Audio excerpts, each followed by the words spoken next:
The syringe was already in Nathan Walker's hand before the heart monitor flatlined. He stood at the foot of Alexander Blackwood's hospital bed, dressed in a doctor's coat that didn't belong to him, his face arranged into something that looked almost like grief. Almost. His thumb pressed the plunger down slow and deliberate, not fast, not panicked, the way a man does something he's been planning for a long time. Nobody stopped him. Nobody even looked twice. That's the thing about betrayal inside a hospital. It wears scrubs. It carries clipboards. It smiles at the nurses and holds doors open and says thank you and excuse me, and by the time you realize what it is, the damage is already done. Emily Carter saw it.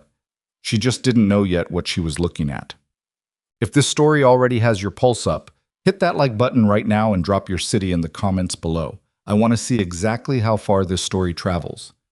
Stick with me through all 5 parts, because what happens next inside those hospital walls is something you will not see coming. The night Emily Carter almost let a man die started the same way every bad night does, quietly and then all at once. She was 24 years old, 8 months out of nursing school, working the overnight shift at St. Jude Medical Center in Phoenix on a Tuesday in July, when the temperature outside still hadn't dropped below 92 degrees, even at midnight, and the ER was already running 3 nurses short because 2 had called in sick and 1 had walked off the floor after a patient threw a bedpan at her head. That kind of night. The kind where the ceiling lights hum too loud and the supply cart wheel squeaks on every other tile, and you stop tasting the coffee somewhere around hour 6. Emily was not naive. She'd grown up in a house where money was a source of stress before it was ever a source of comfort, where her mother worked double shifts at a pharmacy, and her father had died when Emily was 11 from a ruptured aortic aneurysm that a better hospital might have caught earlier. That was the reason she became a nurse. Not because it sounded noble, because she had sat in a waiting room at age 11 and watched a doctor walk out and say we did everything we could and known, even then, that they hadn't. Not everything. Not quite. So Emily did not romanticize medicine. She was good at her job because she paid attention, because she caught things, small things, the kind of details other people filed under probably nothing. She was restocking the trauma bay supply cabinet at 12:47 a.m. when the radio crackle from dispatch hit the charge nurse's station. Incoming GSW, multiple wounds, estimated 2 minutes out. Adult male, 30s, unconscious, BP crashing. Gunshot wound. Not unusual for a Phoenix ER on a summer night. Emily closed the cabinet, stripped her gloves, grabbed a fresh pair, and moved. What she didn't know, what none of them knew yet, was that the ambulance pulling into Bay 3 was carrying Alexander Blackwood. She heard his name for the first time from the mouth of a paramedic named Darnell, who had been doing this job for 11 years and still looked shaken. That told her something. 4 entrance wounds, Darnell said, not shouting, just clipped and focused as they rolled the gurney through the bay doors. 2 in the chest, 1 in the left side, 1 in the upper thigh. He coded in the rig. We got him back. BP's 60 over palp. He's been in and out. Emily fell into step beside the gurney, and her eyes went to the patient before anything else. He was large, well over 6 feet, broad through the shoulders, the kind of physical presence that doesn't diminish even when the person is barely conscious and soaked in blood. His face was angular and hard, jaw set even now, like his body had decided that whatever was happening to it was not going to be permitted to show on his face. Someone had packed the chest wounds with gauze, and the gauze was soaked through dark red. His eyes came open for a second. Dark eyes. Alert despite everything, which was alarming in its own way. A man bleeding out this bad shouldn't be alert. He should be glassy. Instead, those eyes moved, tracked the ceiling, found her face, and held it for just a moment before they closed again. Name? The charge nurse, Denise, called out. Paramedics found a John Doe ID in the rig.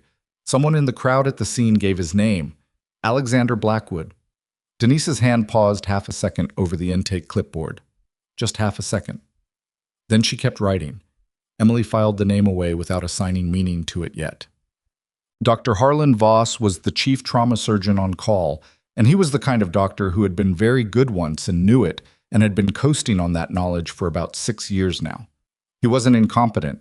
He was tired in a specific way that medicine produces in certain people, a tiredness that sits behind the eyes and makes everything feel like a problem to be managed rather than a person to be saved.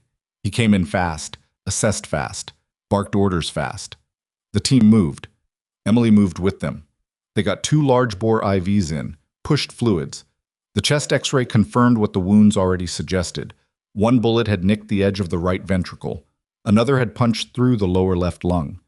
The OR team was called. Voss worked. Emily handed instruments, monitored vitals, watched the numbers on the monitor climb and dip and climb again. For 43 minutes, they fought for him. Then the monitor flatlined and didn't come back. Voss called it at 1:34 a.m. Time of death? 1:34. Good work, everyone. Let's clean up. He pulled off his gloves, turned away. The team began to slow, that particular exhausted deflation that follows the end of a code, the way a room quietly acknowledges the shift from fighting to accepting. Emily stood at the foot of the bed. She was supposed to begin the post-mortem procedure, cover the body, start the documentation. Instead, she put her fingers on the insides of his wrist. She did it automatically, the same way she always checked. Force of habit. A compulsion she'd developed 6 months into nursing school when a professor had told the class that monitors lie more often than hands do. Your fingers don't have software, your fingers don't glitch. She felt nothing. She counted 3 seconds, then 5. Then, there, the faintest thread. So weak she almost convinced herself it was her own pulse she was feeling, the blood in her own fingertips. But she moved her fingers slightly, repositioned, and felt it again. Irregular. Barely there. But there. Emily looked up. The room was emptying. Denise was already on the phone at the nurse's station. The techs were moving the equipment. Voss had left. She pressed 2 fingers to his neck this time. Carotid. Waited. Again. Faint as a candle in a drafty hallway, but burning. Hey! Her voice came out calm. She was surprised. Hey, I need a second set of hands in here. The tech closest to the door, a young man named Joel, turned. What? He's got a pulse. Joel's face did something complicated. Dr. Voss just called. I know what Dr. Voss called. Come look at this monitor. She was already moving, pulling the leads back into position with hands that were steady because she made them steady. He called it on a flat line. Look at the screen now. Joel came, looked. The monitor showed a tracing. Faint, wildly irregular, but a tracing. That might be artifact, Joel said. He didn't sound convinced. It's not artifact. Emily was already reaching for the crash cart. Get Denise, now. Emily, if you restart a code on a patient who's been pronounced, then I'll need a really good explanation ready. She looked at him. Go get Denise. He went. What happened in the next 9 minutes was the kind of thing that gets replayed in peer review meetings and whispered about in hospital break rooms for years afterward. Denise came back in and looked at the monitor and her face went pale. She called for Voss. Voss came back in with his coat already on and his expression arranged into the specific irritation of a man being told he made a mistake. And he looked at the tracing on the monitor and said nothing for 4 full seconds. Then he said, get him to OR2. Emily went with them. She wasn't assigned to OR2. She wasn't even supposed to be in that hallway. But she went and nobody stopped her because in a crisis, everyone assumes the person moving fast belongs there. The second surgery took 2 hours and 11 minutes. When it was over, Alexander Blackwood had a pulse that no longer required a trained nurse's fingers to detect.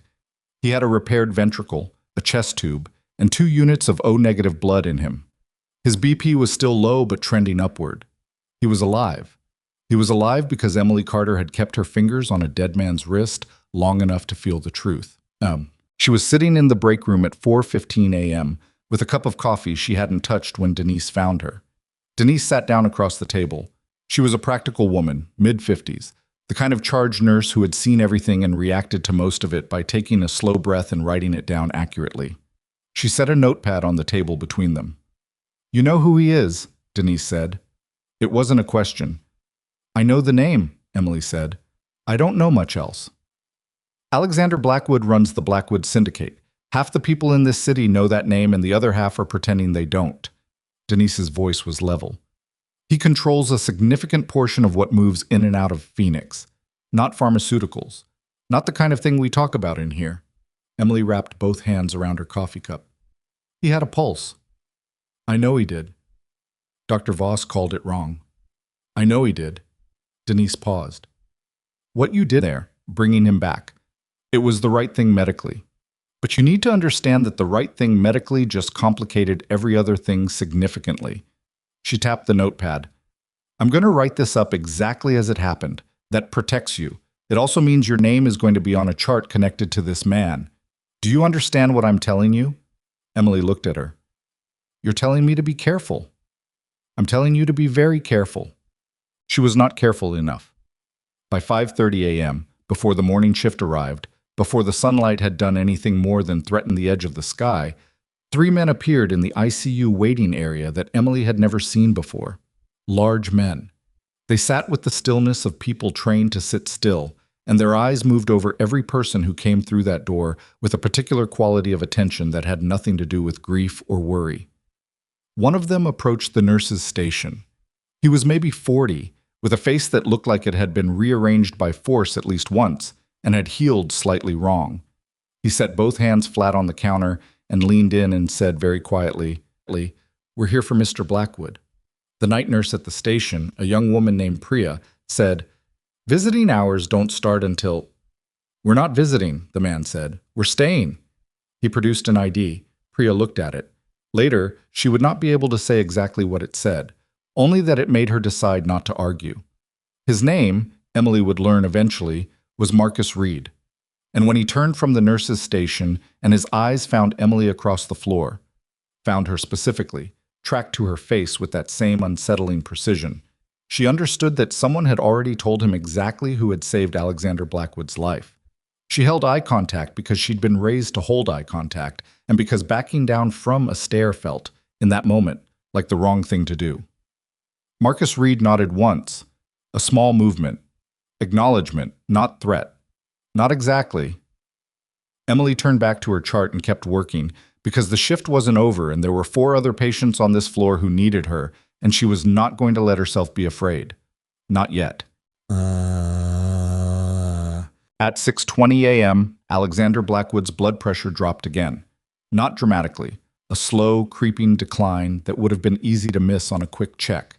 The kind of thing you noticed only if you were watching the trend over time, rather than the single number in isolation.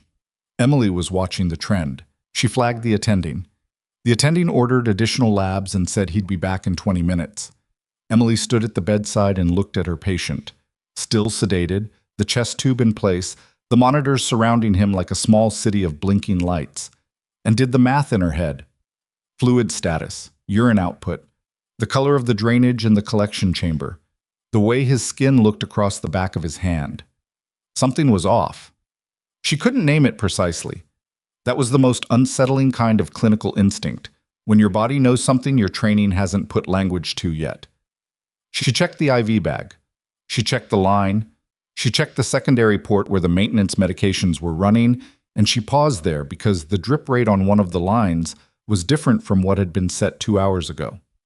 Not dramatically different. 30 milliliters per hour instead of 25. 5 milliliters. Easy to dismiss. Emily did not dismiss it. She traced the line back with her fingers. She checked the medication label on the bag. The label said potassium chloride. The concentration said something that made her stop breathing for a second. She had run potassium chloride drips before. She knew the standard concentration. She knew what concentrations were permitted and what concentrations required a specific physician order, and what concentrations, administered at this rate into a patient already in cardiac recovery, would do to a heart that had already been through what this one had. This bag was not from pharmacy. The label was close. The font was almost right, but the lot number format was wrong by 1 character, and the seal on the bag showed a hairline wrinkle that mass-produced sealed IV bags do not have. Someone had replaced the bag. Emily's hands were already moving. She clamped the line, pulled the bag, called out clearly and loudly enough that Priya 3 beds down looked up. "I need the attending in here right now, and I need a replacement potassium bag from the sealed cart, not from the bedside supply. Now." Priya moved. Emily kept her hand on the clamp. She looked at Alexander Blackwood's face. Sedated, still. The monitors holding steady now that the line was clamped. She thought about the 3 men in the waiting room. She thought about Denise's voice saying very careful. She thought about the way Marcus Reed's eyes had found her across the floor, as if someone had already given him a photograph. Someone had tried to kill this man again. inside this hospital, in the ICU, with a tampered IV bag that had been placed at some point between shift change and 6:20 a.m. by someone who knew enough about hospital supplies to almost get it right. Almost. Emily set the bag on the bedside table. Her hands were still steady. She was furious, she realized. Not frightened, furious. Because she had fought for this man's life twice in 6 hours, and someone had walked in here with a doctored bag and nearly made all of it meaningless. That was not going to happen. She didn't know yet exactly who was trying to make it happen. She didn't know Nathan Walker's name yet, or what he looked like, or why a man's closest friend might decide that a hospital bed presented the cleanest opportunity. She didn't know any of the architecture of the betrayal she had stepped into the middle of. But she knew what a tampered IV bag looked like, and she knew how to clamp a line. The attending arrived, took one look at Emily's face and the bag on the table, and called security. Security called the administrator on duty. The administrator on duty called someone Emily would never meet. Marcus Reed appeared in the doorway of the room 14 seconds after the call went out, as if he had been waiting for exactly this, and he stood there and looked at the bag on the bedside table and then looked at Emily, and this time his expression was not neutral. "You caught that," he said. "It wasn't subtle enough," Emily said. "Whoever did it was working fast." Marcus looked at her for a long moment. "Mr. Blackwood needs to be moved to a private room, restricted access, one entry point." "That's not your call," Emily said. "I know," Marcus said. "Make it yours." Emily looked at him, at the unconscious man in the bed, at the bag sitting on the table like evidence, which it was. She picked up the phone and called Denise. Denise arrived in 4 minutes. That was fast for 6:30 a.m., with half the overnight staff already transitioning out and the morning crew still finding their footing, and the fact that she came that fast told Emily that Denise had been waiting for something to go wrong. People who work long enough in emergency medicine develop a sense for it. Not psychic, just pattern recognition, so deep it operates below conscious thought. She came through the door, took in the room in one sweep, looked at the bag Emily had set on the bedside table and said, "Don't touch that again." "I already touched it," Emily said. "Then don't touch it anymore." Denise pulled on a glove, picked up the bag by the corner, and held it at eye level. Her expression didn't change. That was the thing about Denise. Her face went very still when things were bad, like all available energy was being redirected somewhere more essential. Where was it in the line? Secondary port, hanging clean. Someone swapped it during the shift change window. The last documented bag check was at 4:50, and the attending did vitals at 6, somewhere in that 90-minute gap. Who had access to this room? Emily looked at her. That's the problem. Because the answer was, a lot of people. Shift change was a controlled chaos. Night nurses handing off to day nurses, techs moving equipment, housekeeping doing their rounds, the respiratory therapist who had come in at 5:45 to check the ventilator settings. Any one of those people, or someone dressed like any one of those people, could have walked in here and swapped a bag. Marcus Reed, standing in the doorway, said, "We had a man on this hall." Denise looked at him slowly. "I'm sorry. Who are you?" "Marcus Reed." "That doesn't answer my question." "I work for Mr. Blackwood." He said it the same way someone else might say, "I work for the city," flat, undecorated, daring her to make something of it. "We had someone posted at the end of this hall from the moment he was transferred to this floor. Whoever got in here got past my guy." "And where's your guy now?" Denise said. A pause. Marcus's jaw shifted slightly. "I'm going to find that out." He left. Denise and Emily looked at each other. "He had a man on the hall," Emily said. "I heard him, and someone still got through." "I heard that too." Denise set the bag down on the table and stripped her glove and looked at Emily with an expression that was somewhere between exhaustion and something harder to name. "You need to go home. My shift isn't... Your shift ended 45 minutes ago. You've been running on adrenaline and you caught something that could have killed a man, and now there are people in my hospital with guns who are not my staff, and I need you off this floor before something else happens and your name gets attached to it." She lowered her voice. "I mean that with genuine concern for you. Go home." Emily looked at Alexander Blackwood. The monitors were steady now. His color was still bad, that particular grayish undertone that post-surgical patients get when the body is deciding whether the fight is worth finishing. But his chest was moving and the waveform on the cardiac monitor was doing what it was supposed to do. He needs continuous monitoring, Emily said. Not check-ins, someone sitting with the data. I'll assign, not a check-in every 30 minutes, continuous. She looked at Denise. Someone who's not going to get pulled to cover another patient. One person, this room. Denise studied her. Are you asking me or are you telling me? I'm asking. All right. She said it like she was making a concession that cost her something. I'll pull Yolanda from 4. She's sharp. She won't leave the room. She paused. Now go. Emily went to get her bag from the break room. She did not go home. She sat in the family consultation room on the 3rd floor, a small room with beige walls and 2 upholstered chairs and a box of tissues on the table that was always half empty, and she thought. The tampered bag bothered her for reasons beyond the obvious. The obvious reason was that someone had tried to kill a man in cardiac ICU recovery, and that was horrifying and criminal and should be the only thing she was thinking about. But the thing underneath it, the thing her brain kept returning to while the obvious thing processed, was the technique of it. Whoever had swapped that bag knew hospital procedure well enough to know the shift change window was the gap, knew where secondary ports were and how to make a medication bag look close enough to write. Knew that most nurses, in the chaos of transition, glance at a label rather than read it. That wasn't street knowledge. That wasn't desperation. That was someone who had planned this specifically, for this environment, which meant either they had inside help or they were inside themselves. She was still sitting with that thought when the door opened without a knock. Marcus Reed stepped in, looked at the empty chair across from her, and sat down without being invited. He moved the way people move when they've decided that manners are a luxury and they're currently operating lean. You didn't go home, he said. You're having me followed? I noticed on my way back from the east stairwell. He set both forearms on the table. His hands were large, the knuckles scarred in a way that was specific and legible.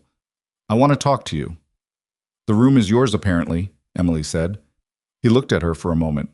Not with hostility, with the particular evaluation of someone deciding how honest to be. The man I had posted on the hall, he said finally. His name is Carver. He's been with us 4 years, solid. I'd have said unbreakable. He paused. They found him in the linen closet at the end of the hall, unconscious, blunt trauma to the back of the head.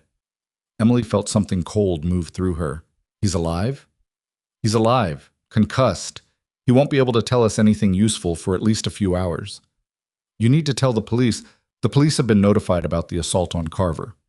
The way he said it made it clear he'd chosen his words carefully. The police had been told exactly what Marcus Reed wanted them to know, and nothing more.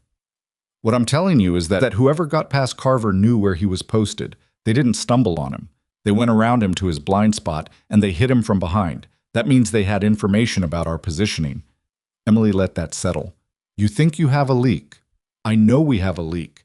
He said it without drama. What I don't know is where it's coming from. He looked at the table for a moment, then back at her. Mr. Blackwood regained consciousness briefly while you were in this room. She sat up straighter. Who was with him? Yolanda, the nurse you requested. A pause. He asked for you. The sentence landed strangely. Emily said, He doesn't know me. He knows you caught his pulse. Yolanda told him. Marcus's expression was unreadable. He's sedated again. Wasn't lucid long enough for a conversation. But I wanted you to know. Emily looked at him. What do you want from me, Mr. Reed? He was quiet for a moment. An honest opinion, he said. Medically. What are his chances?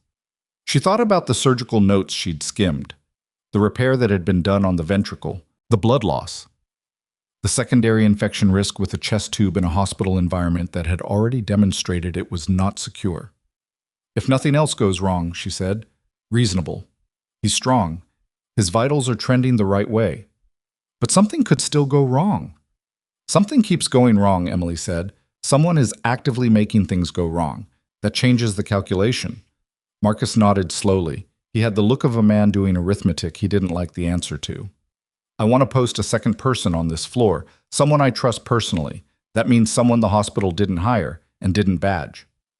That's a HIPAA violation. It's probably 3 other violations I haven't thought of yet. I know.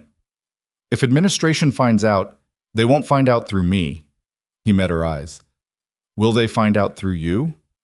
This was the moment, Emily understood, where the easy road forked away from the road she was apparently about to take. The easy road was standing up and walking out of this room and going to administration and telling them there were unauthorized personnel in the building and removing herself from the situation entirely and going home and sleeping and waking up tomorrow and going back to the work of being a nurse and letting whatever happened to Alexander Blackwood happen. She could see that road very clearly. She said, "Tell your person to wear a visitor badge and stay in the waiting area. The moment they step onto the floor without authorization, I will have them removed." She paused.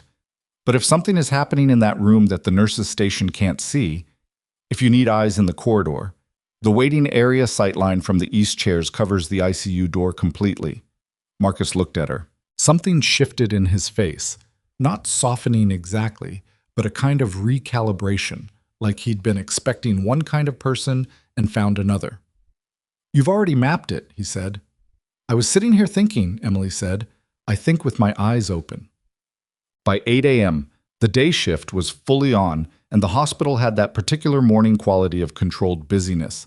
Everyone moving fast, voices professional and clipped, the night's crises being handed off in terse summaries at the nurse's station. Emily had no official reason to be there. She stayed anyway, off the clock, in her own clothes now, the badge still on her lanyard out of habit. The administrator who arrived at 8:20 was named Gerald Marsh, a soft-faced man in his 50s whose title was Patient Safety and Risk Management, which meant his job was to make sure the hospital's problems became as small and as contained as possible as quickly as possible. He found Emily in the hallway outside the ICU and asked her to come speak with him in his office with a smile that was about 40% genuine and 60% something that wanted her to feel like this was her idea. She went with him. His office smelled like printer, toner, and bad coffee. He had the tampered IV bag and an evidence bag on his desk. Someone had moved it, bagged it, documented it. And he set his hands flat on the desk and said, "Ms. Carter, I want to start by saying that what you did this morning was exceptional nursing, truly." "Thank you," Emily said. She waited. "That said, I want to make sure we're all on the same page about how this proceeds." He tapped the evidence bag gently. "The police have been notified. The pharmacy is conducting an internal audit. We've increased security presence on the ICU floor. Has anyone watched the footage from the corridor cameras during the shift change window?" Marsh blinked. "That's being looked at. Because whoever swapped that bag had to come through the corridor. The camera above the ICU nurses' station covers that full hall. If they're on it, you have them. As I said, that's being examined." He folded his hands. "Ms. Carter, your involvement in Mr. Blackwood's care has been significant, and we're grateful for it.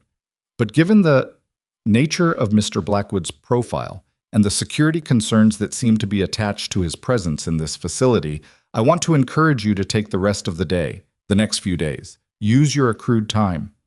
Emily looked at him. "You're asking me to leave the building. I'm asking you to take some well-deserved rest. Because I'm a liability." Marsh's smile held. "Because you've had an extraordinarily stressful night, and your well-being is important to us." She understood what he was doing. He was trying to reduce the hospital's exposure by reducing the number of people with first-hand knowledge of what was happening in that ICU room. If Emily was off the floor and off the clock and officially on rest leave, anything that happened next was easier to manage from a documentation standpoint. She said, "I'll take the rest of the day." He relaxed slightly. "I'll be back for the overnight shift," she added. The smile got complicated. He started to say something. His desk phone rang, and he picked it up and said yes and yes again, and his face did something Emily filed as important. A quick contracting of the muscles around his eyes, not quite alarm but cousin to it. He set the phone down. "There's something happening on the ICU floor," he said. Emily was already standing up.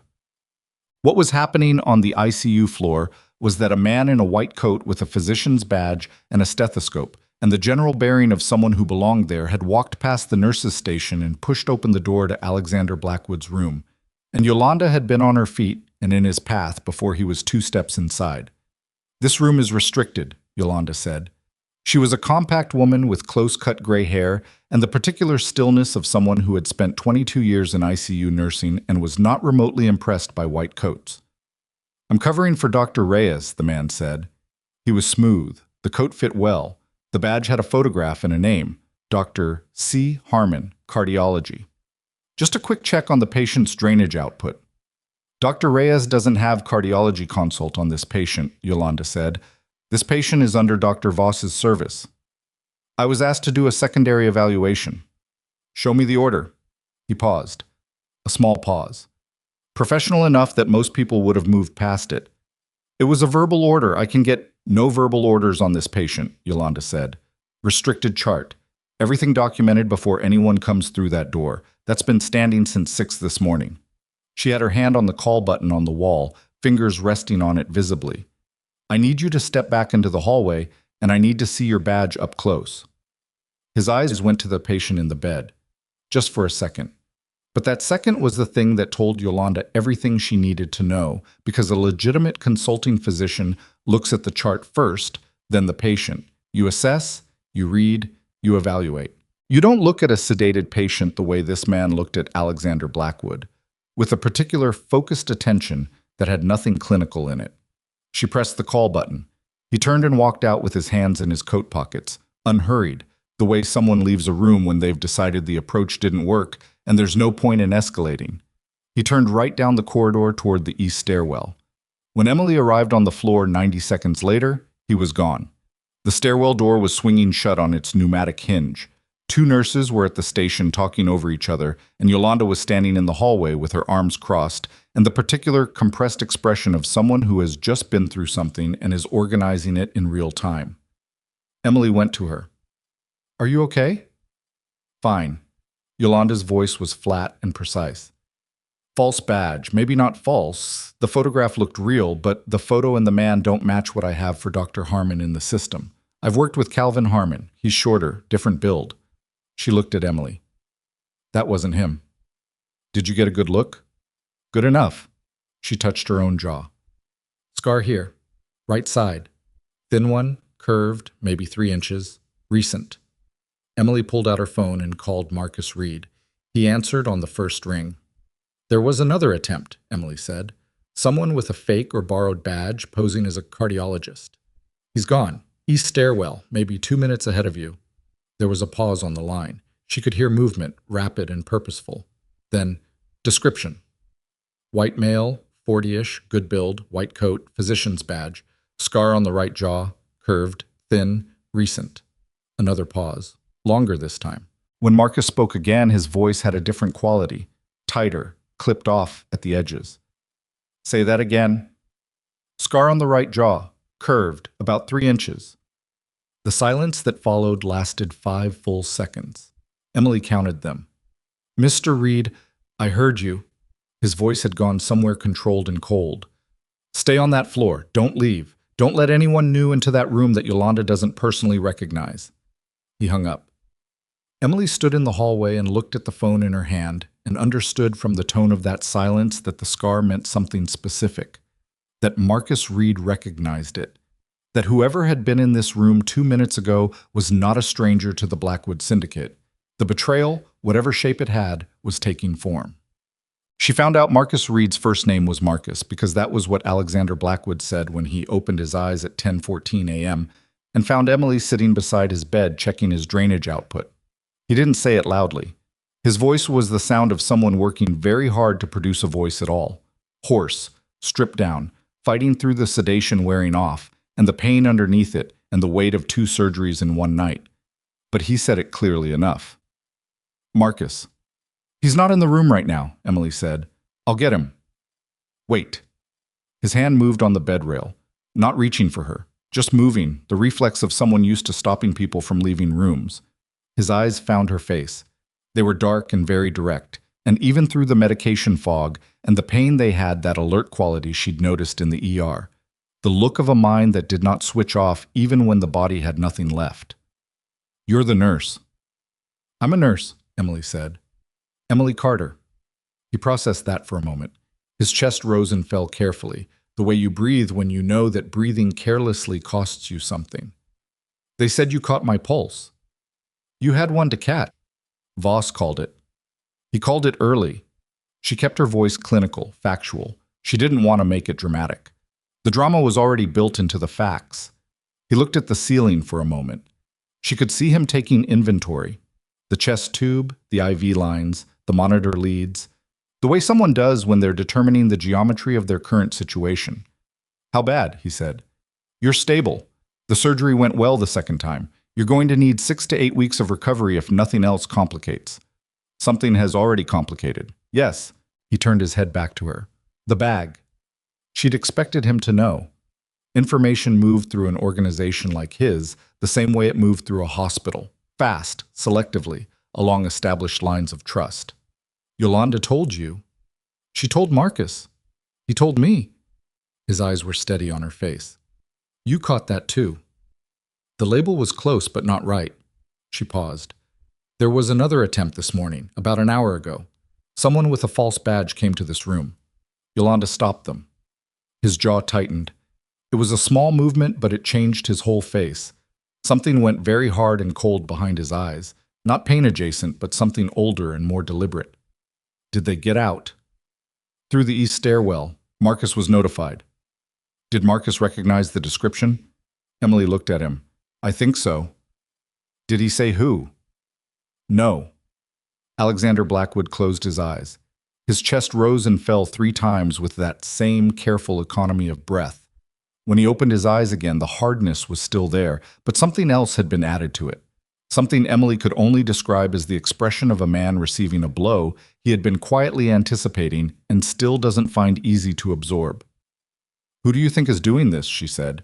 She asked it quietly and directly because she had decided 2 hours ago that being indirect with this man was going to waste everyone's time. He looked at her for a long moment. "Someone I made the mistake of trusting," he said. Before she could respond, his blood pressure alarm triggered. Not dangerously, just the low-end warning, the number dipping toward a threshold.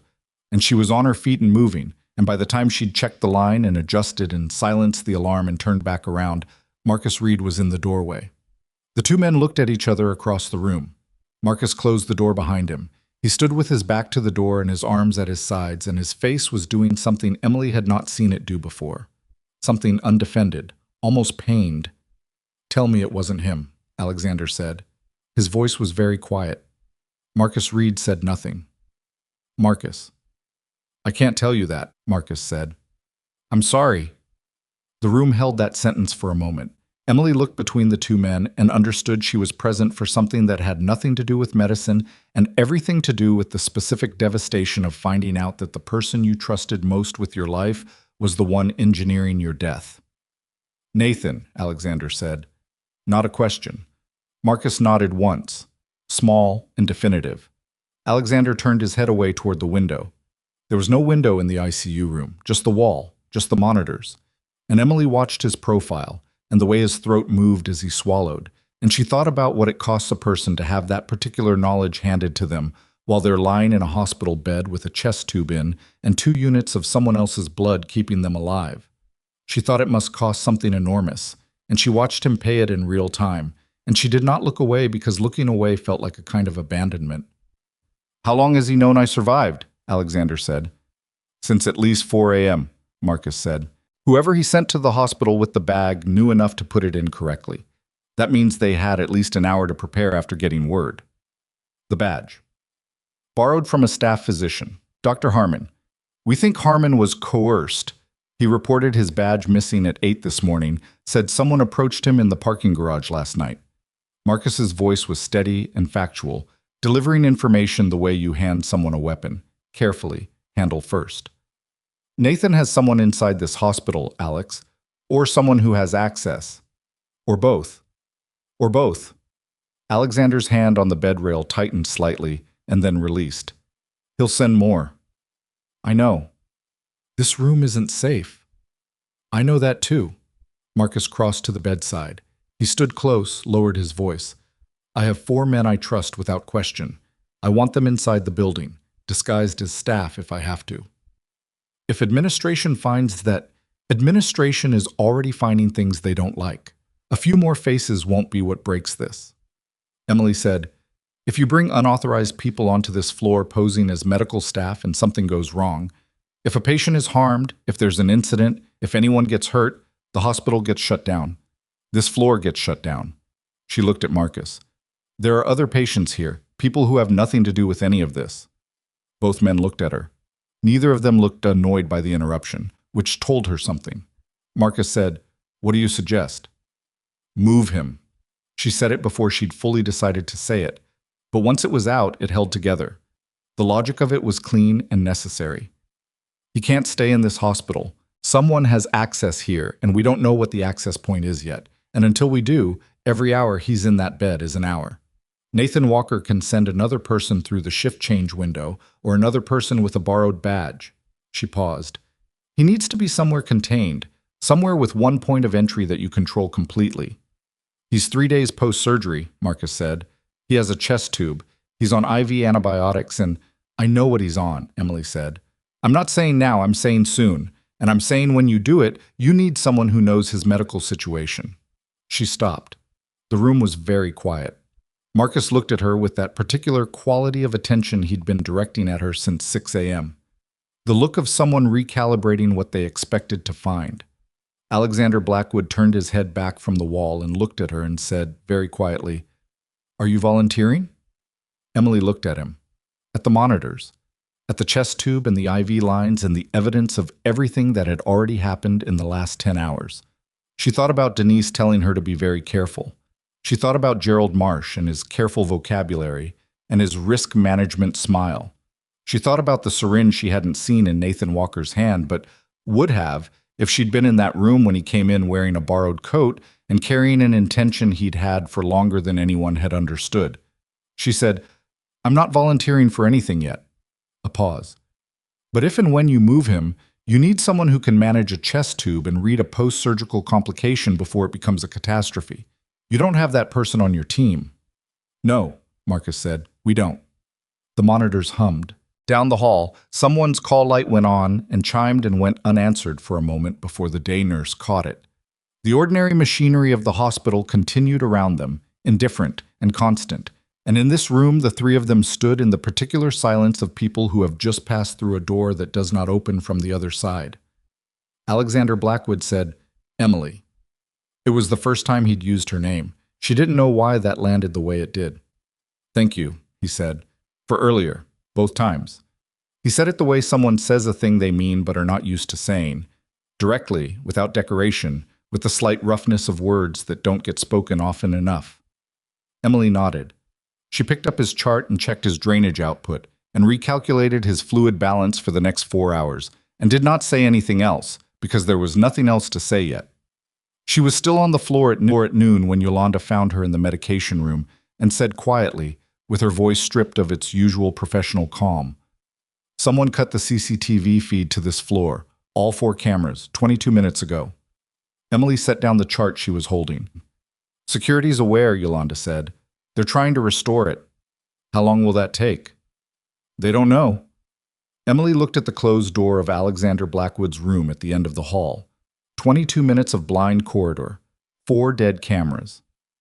Nathan Walker's people somewhere in this city, or possibly already in this building, and a man in that room who was alive by a margin so thin it could be measured in the beats per minute of a pulse almost too faint to feel. She walked to the room, opened the door, stepped inside, and pulled a chair from the corner to a position directly beside the bed where she could see both the door and the monitors simultaneously, and she sat down and she did not move. The cameras came back online at 12:41 p.m., 19 minutes of blind corridor. Not 22. Security had gotten the feed restored 3 minutes faster than they'd estimated, which was the first thing that had gone right all day, and Emily noted it the way she noted everything now, filing it against the running tally of things that were wrong. She had not moved from the chair beside Alexander Blackwood's bed. He had drifted in and out of sleep through the morning, the sedation metabolizing unevenly, the way it does in patients whose bodies have been through significant trauma. Long stretches of stillness punctuated by brief periods of surface consciousness where he would open his eyes and check the room and close them again without speaking. Each time he surfaced, she watched his eyes move in the same sequence. Door, monitors, her face. Like a checklist. Like a man verifying that the things he needed to still be true were still true. She found that she didn't mind being part of the checklist. Marcus came back at 12:55 with a paper cup of coffee he set on the bedside table near her without comment, and a look on his face that had not improved since the morning. He stood on the other side of the bed, and crossed his arms and said quietly, so as not to wake his boss, "Camera cut was internal." Emily looked up from the chart she was updating. "They traced it to the biomedical engineering office on the second floor," Marcus said. "Someone used a terminal in that office to kill the feed. The terminal requires a staff login." "Who's login?" "The account belonged to a biomedical tech named Ray Fuentes. He's been on staff here 4 years. Clean record." He paused. "He called in sick this morning." "Convenient." "Very." His voice was dry as gravel. "Phoenix PD went to his apartment 40 minutes ago. He's not there. Neighbors haven't seen him since yesterday evening." He looked at the monitors, not at her. "He's either running or he's already been handled." Emily thought about what handled meant in the vocabulary of the Blackwood Syndicate and chose not to ask for clarification. "So Nathan Walker has at least one person embedded in this hospital's technical staff, someone who could access the security system." "Had," Marcus said. "Fuentes is burned now, whether he ran or whether Nathan burned him deliberately. But the fact that he was here at all—" He stopped. "Means Nathan had time to place him," Emily finished. "This wasn't improvised. He didn't find out Alex survived the ambush and then scramble.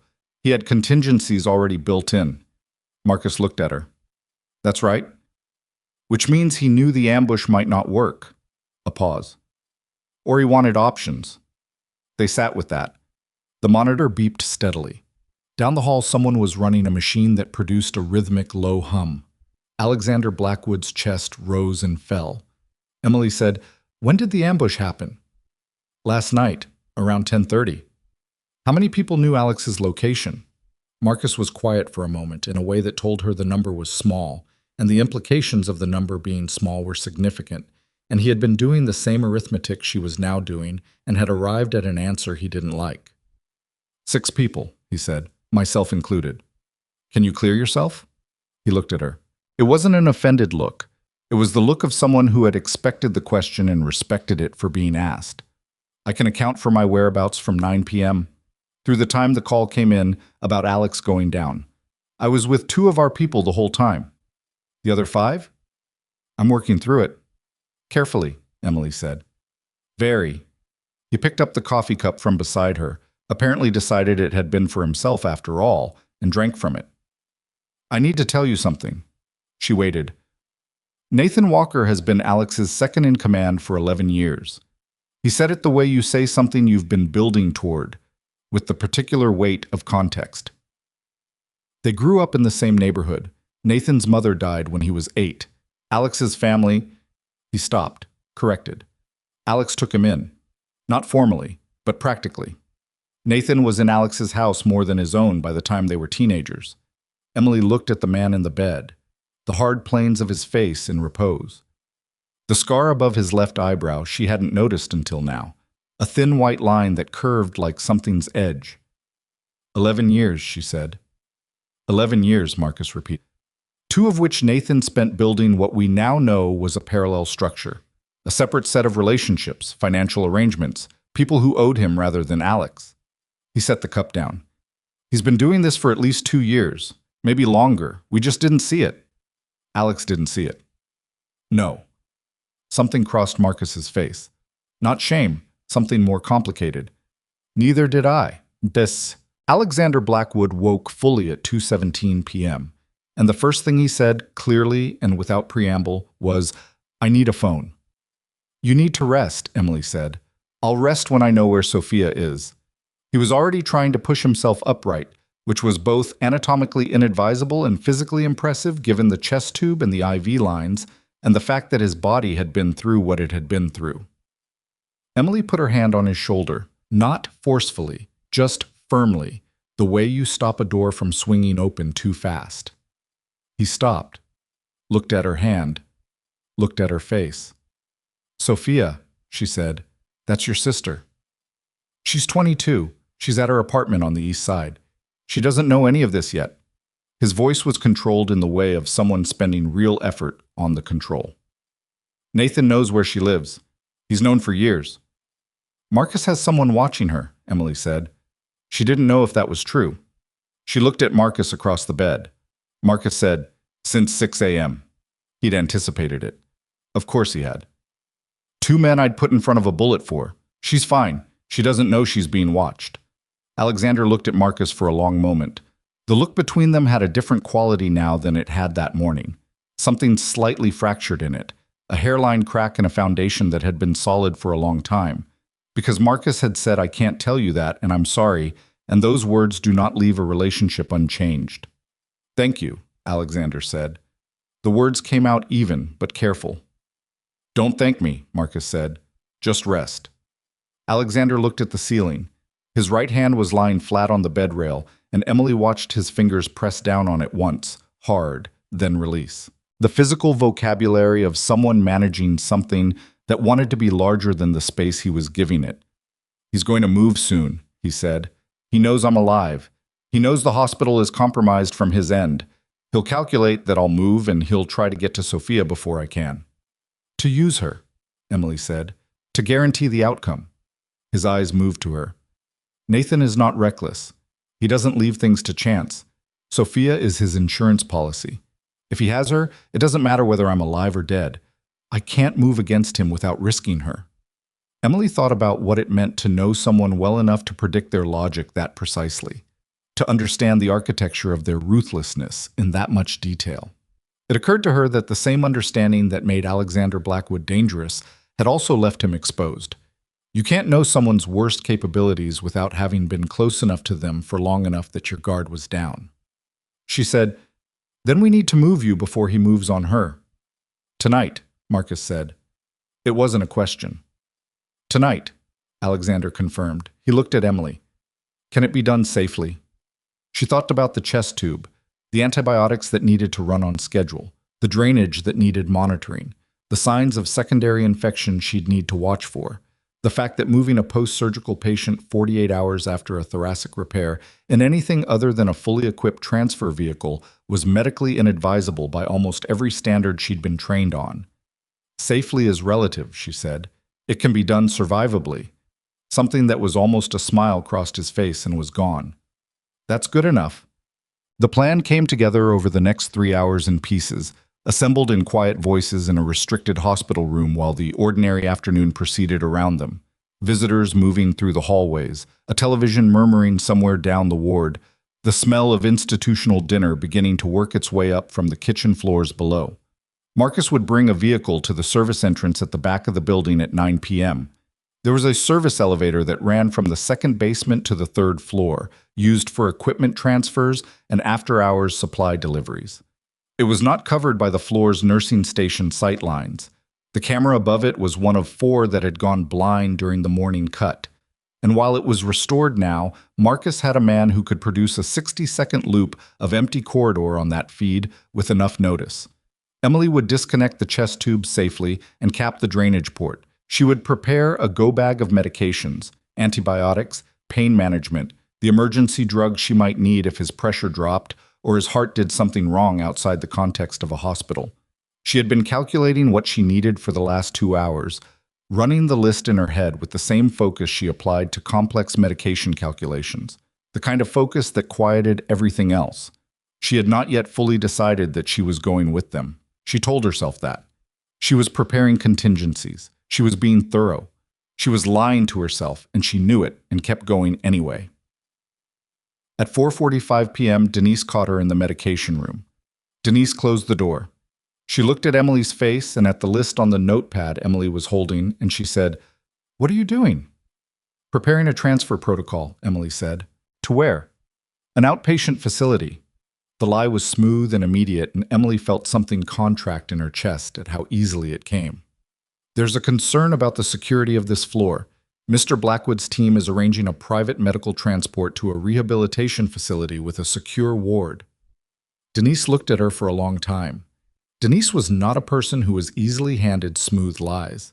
20 years of working with patients who minimized their symptoms and families who managed the truth had given her an exceptionally calibrated sense for the gap between what people said and what was happening.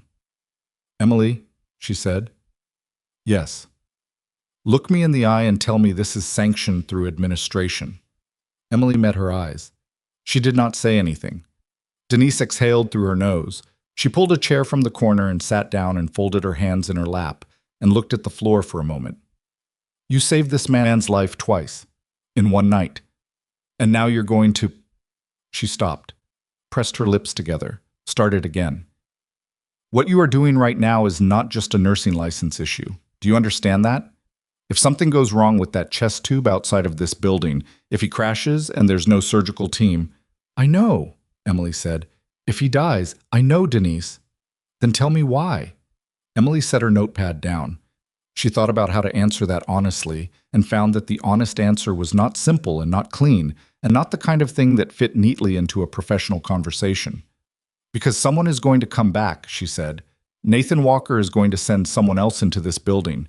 The cameras have already been cut once. There's a person inside this hospital's technical staff who worked for the other side. The next attempt might not be a tampered IV bag.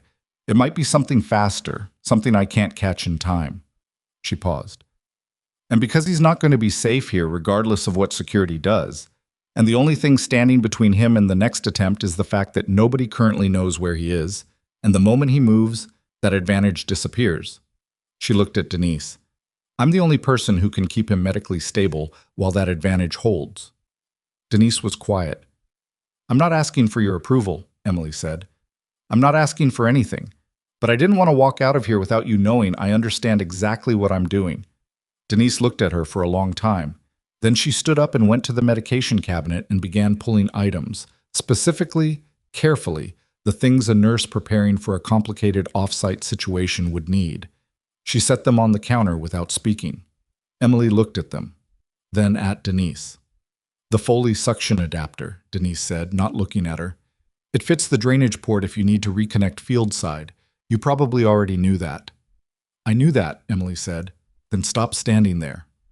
At 6:30 p.m., Marcus Reed came back to the room with a look on his face that Emily had not seen from him yet. Something disrupted in it, something that made the controlled surface crack slightly at the edges. He closed the door and stood with his back against it and said, We have a problem. Alexander was awake. He had been awake for the last 40 minutes, conserving energy with a discipline that Emily found both admirable and slightly unnerving, lying still, breathing carefully, eyes open, processing. He looked at Marcus and said, Tell me. One of the 6, Marcus said. I've been working through the list all day, trying to account for everyone's movements last night around the time of the ambush. He stopped. His jaw worked slightly. It's Danny Rios. Alexander said nothing. His face did the thing Emily had watched it do that morning when Marcus had confirmed Nathan's name. A brief interior collision, absorbed and compressed, and made invisible in the space of a few seconds. But this time something else happened afterward. His eyes went to the bedside table, and then to the windowless wall, and then to Emily's face. And the look on his face was not grief or rage, but something that sat underneath both of those, something older and more fundamental. Danny Rios has worked for me for 7 years, he said. His voice was completely even. I know. He was at my mother's funeral. I know, Alex. A pause. How certain are you? Certain enough that I wouldn't be saying it otherwise. Marcus's voice was tight. His car was parked 2 blocks from the ambush site last night. I have it on a private traffic camera. He told me he was homesick. He has no way to explain the car. He paused. And he has a direct line to Sophia's security detail. He's the one who set up the rotation on her building 6 months ago. He knows the schedule. He knows the personnel. The room went very cold. Emily looked at Alexander and watched him do the calculation. Watched it move across his face in the form of a stillness that was more alarming than any expression she'd seen from him yet. Marcus, he said, I'm already calling. Call them now, right now, in front of me. Marcus had his phone out. He dialed, held it to his ear. His eyes stayed on Alexander's face. The call rang again. Marcus dialed a second number. It rang 6 times and went to voicemail. The sound of that, 6 rings in voicemail, when the man on the other end of that phone was supposed to be standing watch outside a 22-year-old woman's apartment, was the worst thing Emily had heard all day, and she had heard a heart monitor flatline at 1:34 a.m. Alexander moved. He sat upright in the bed, actually upright, pulling the IV line taut and the drainage tube with it, and Emily was on her feet immediately with her hand on his chest, not stopping him, just pressing to remind him of what was there, what could not be ripped free without consequence. He stopped. His hand came up and covered hers, not holding it, just pressing it flat against his chest, feeling his own heartbeat through her palm, like he was using it to ground himself. If Danny told Nathan the schedule, he said, they walked through Sophia's building an hour ago. We don't know, Marcus started. Call her, Alexander said. Marcus dialed. It rang twice. Then a voice came through the phone, not Sophia's, a man's voice, smooth and very calm, with the specific quality of someone performing ease for an audience. Alex, the voice said, I was hoping you'd call. The name landed in the room like a stone dropped into still water. Emily felt Alexander's heartbeat under her palm, felt it change, a single hard, irregular beat, then steady again. Nathan, Alexander said, just the name, nothing else. You look terrible, by the way, Nathan Walker's voice said. Well, I'm told you look terrible. I haven't seen you myself, but 4 gunshot wounds, even for you, that's a rough night. Where is she? She's fine. She's genuinely fine, Alex. I want you to know that. I'm not going to hurt her. She's not part of this. Then put her on the phone. A pause. Then a different voice. Young, female, tight with controlled fear. Alex. Just his name, compressed into the smallest possible space. Sophia. His voice changed completely when he said her name. It lost every layer of control and professional composure and became something raw and immediate. Emily felt his heart slam under her hand. Are you hurt? No, I'm okay. A sound in the background. Her voice cut off. Nathan's voice came back. She's fine, you see? I told you. A pause, then something underneath the smoothness. Something with real steel in it. Come to me, Alex. Come talk. That's all I'm asking. Man to man, the way we used to do things.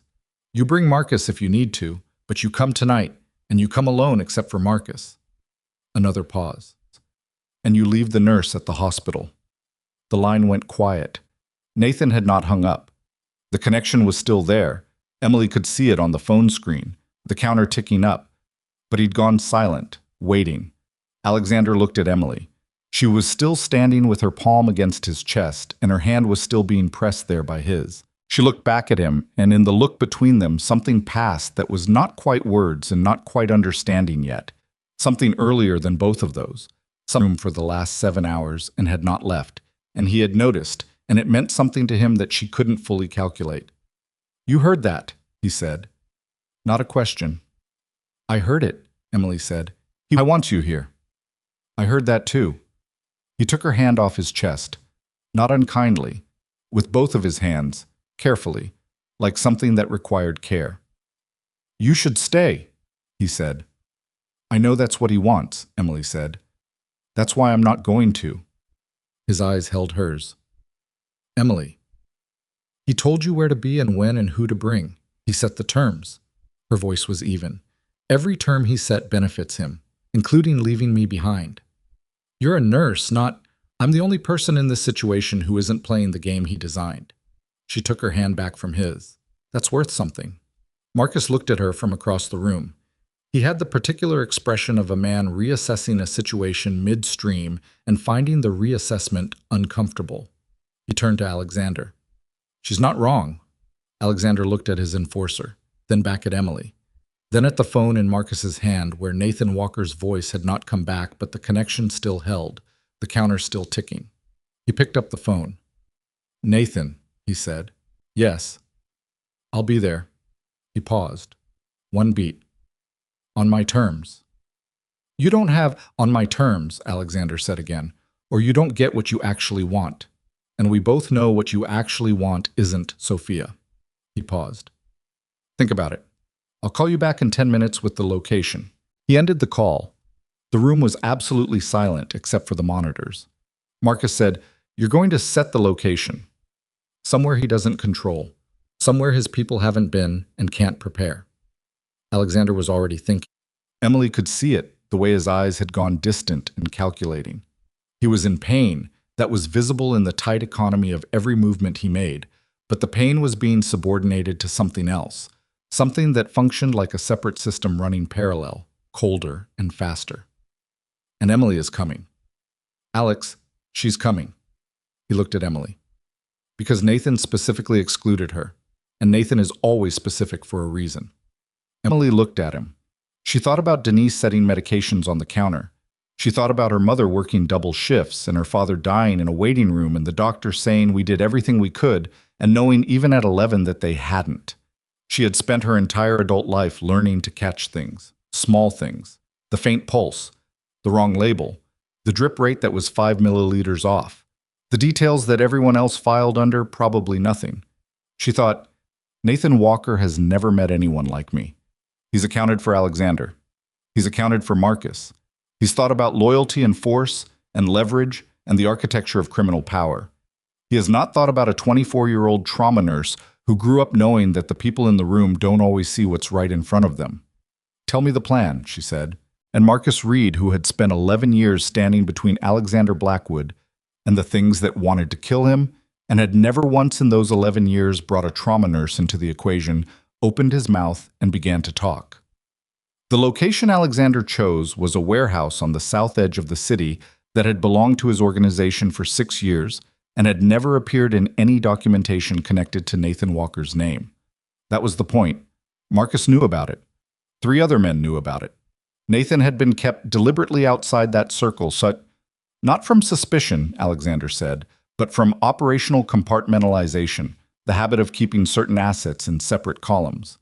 He said it the way someone says a thing they are now grateful for in a way that cost them something, because it meant he had instinctively kept something from the person he trusted most, which was either good strategy or a sign of something he hadn't let himself name at the time. Emily listened to the plan in the hospital room while Marcus talked and Alexander sat upright in the bed with his IV still running and his chest tube still in and his face doing the thing it did when he was processing operationally, distant, cold, precise. She listened and asked 3 questions. How many men would Marcus bring? What the layout of the warehouse was, and whether there was a room inside it with a door that locked from the inside. Marcus answered all 3. 8 men. A single open floor with a mezzanine level and 2 office rooms off the east wall. Yes, both office rooms locked from inside. Good, Emily said. She went back to the medication room at 7 p.m. and finished packing the go bag with the focus of someone who has decided that focus is the only thing standing between the current situation and catastrophe. Antibiotics. Pain medication in doses she calculated and recalculated. Gauze, suture kit, the Foley adapter. Denise had said on the counter without comment. Epinephrine. A portable pulse oximeter small enough to fit in her coat pocket. She moved through the inventory in her head and matched it item by item against what went into the bag, and when it was done, she zipped it and held it at her side and stood in the medication room for exactly 30 seconds, doing nothing, letting her heartbeat do what it needed to do before she made it stop. Then she went back. They left the hospital at 8:47 p.m. through the service entrance, which involved Emily disconnecting the chest tube with the careful economy of someone who had practiced the motion in her head 40 times in the last 2 hours, capping the drainage port, managing the IV transition to a portable line that Marcus's man, a quiet person named Holt, who turned out to have some field medical training and did not ask questions, had set up in the vehicle. Alexander stood from the hospital bed under his own power. It took him 12 seconds and cost him something visible, but he did it, and he did not make a sound doing it. And Emily put her shoulder under his arm, not because he asked, but because it was the mechanically correct thing to do, and he accepted it without comment. The vehicle was an unmarked SUV with blacked-out windows, which was the kind of thing Emily had previously associated only with movies and now understood was simply practical. She sat in the back with Alexander. Marcus was in the front passenger seat. Holt drove. They called Nathan from the vehicle at 9:05 p.m. Meridian Warehouse, Alexander said into the phone. South Industrial. You know the area. A pause. I know the area, Nathan said. I don't know that specific address. That's the idea. Bring 2 men. I'll bring 2 men. He paused. Sophia comes in with you. She walks to me the moment I see her. Those are my terms, Nathan. You said man to man. Then let's do it man to man. 2 each. Her walking first. Another pause. Longer. Nathan calculating. Emily could almost hear the machinery of it through the phone's speaker. Fine, he said. 11 o'clock. 11. Alexander confirmed and ended the call. Marcus turned in his seat. He'll bring more than two. I know. The building will need to be set before he arrives. I want our people on the mezzanine and the east entry by 10:15. Do it. Marcus was already on a second phone. Emily watched Alexander lean his head back against the seat and close his eyes, and she checked his pulse at the wrist. Not asking, just doing it. And he let her, his hand resting passive in hers while she counted. The rate was elevated, but not alarmingly. The rhythm was regular. His skin was warm, but not fever warm. You should have more pain medication, she said quietly. After, he said, without opening his eyes. It'll be harder to manage afterward if... Emily.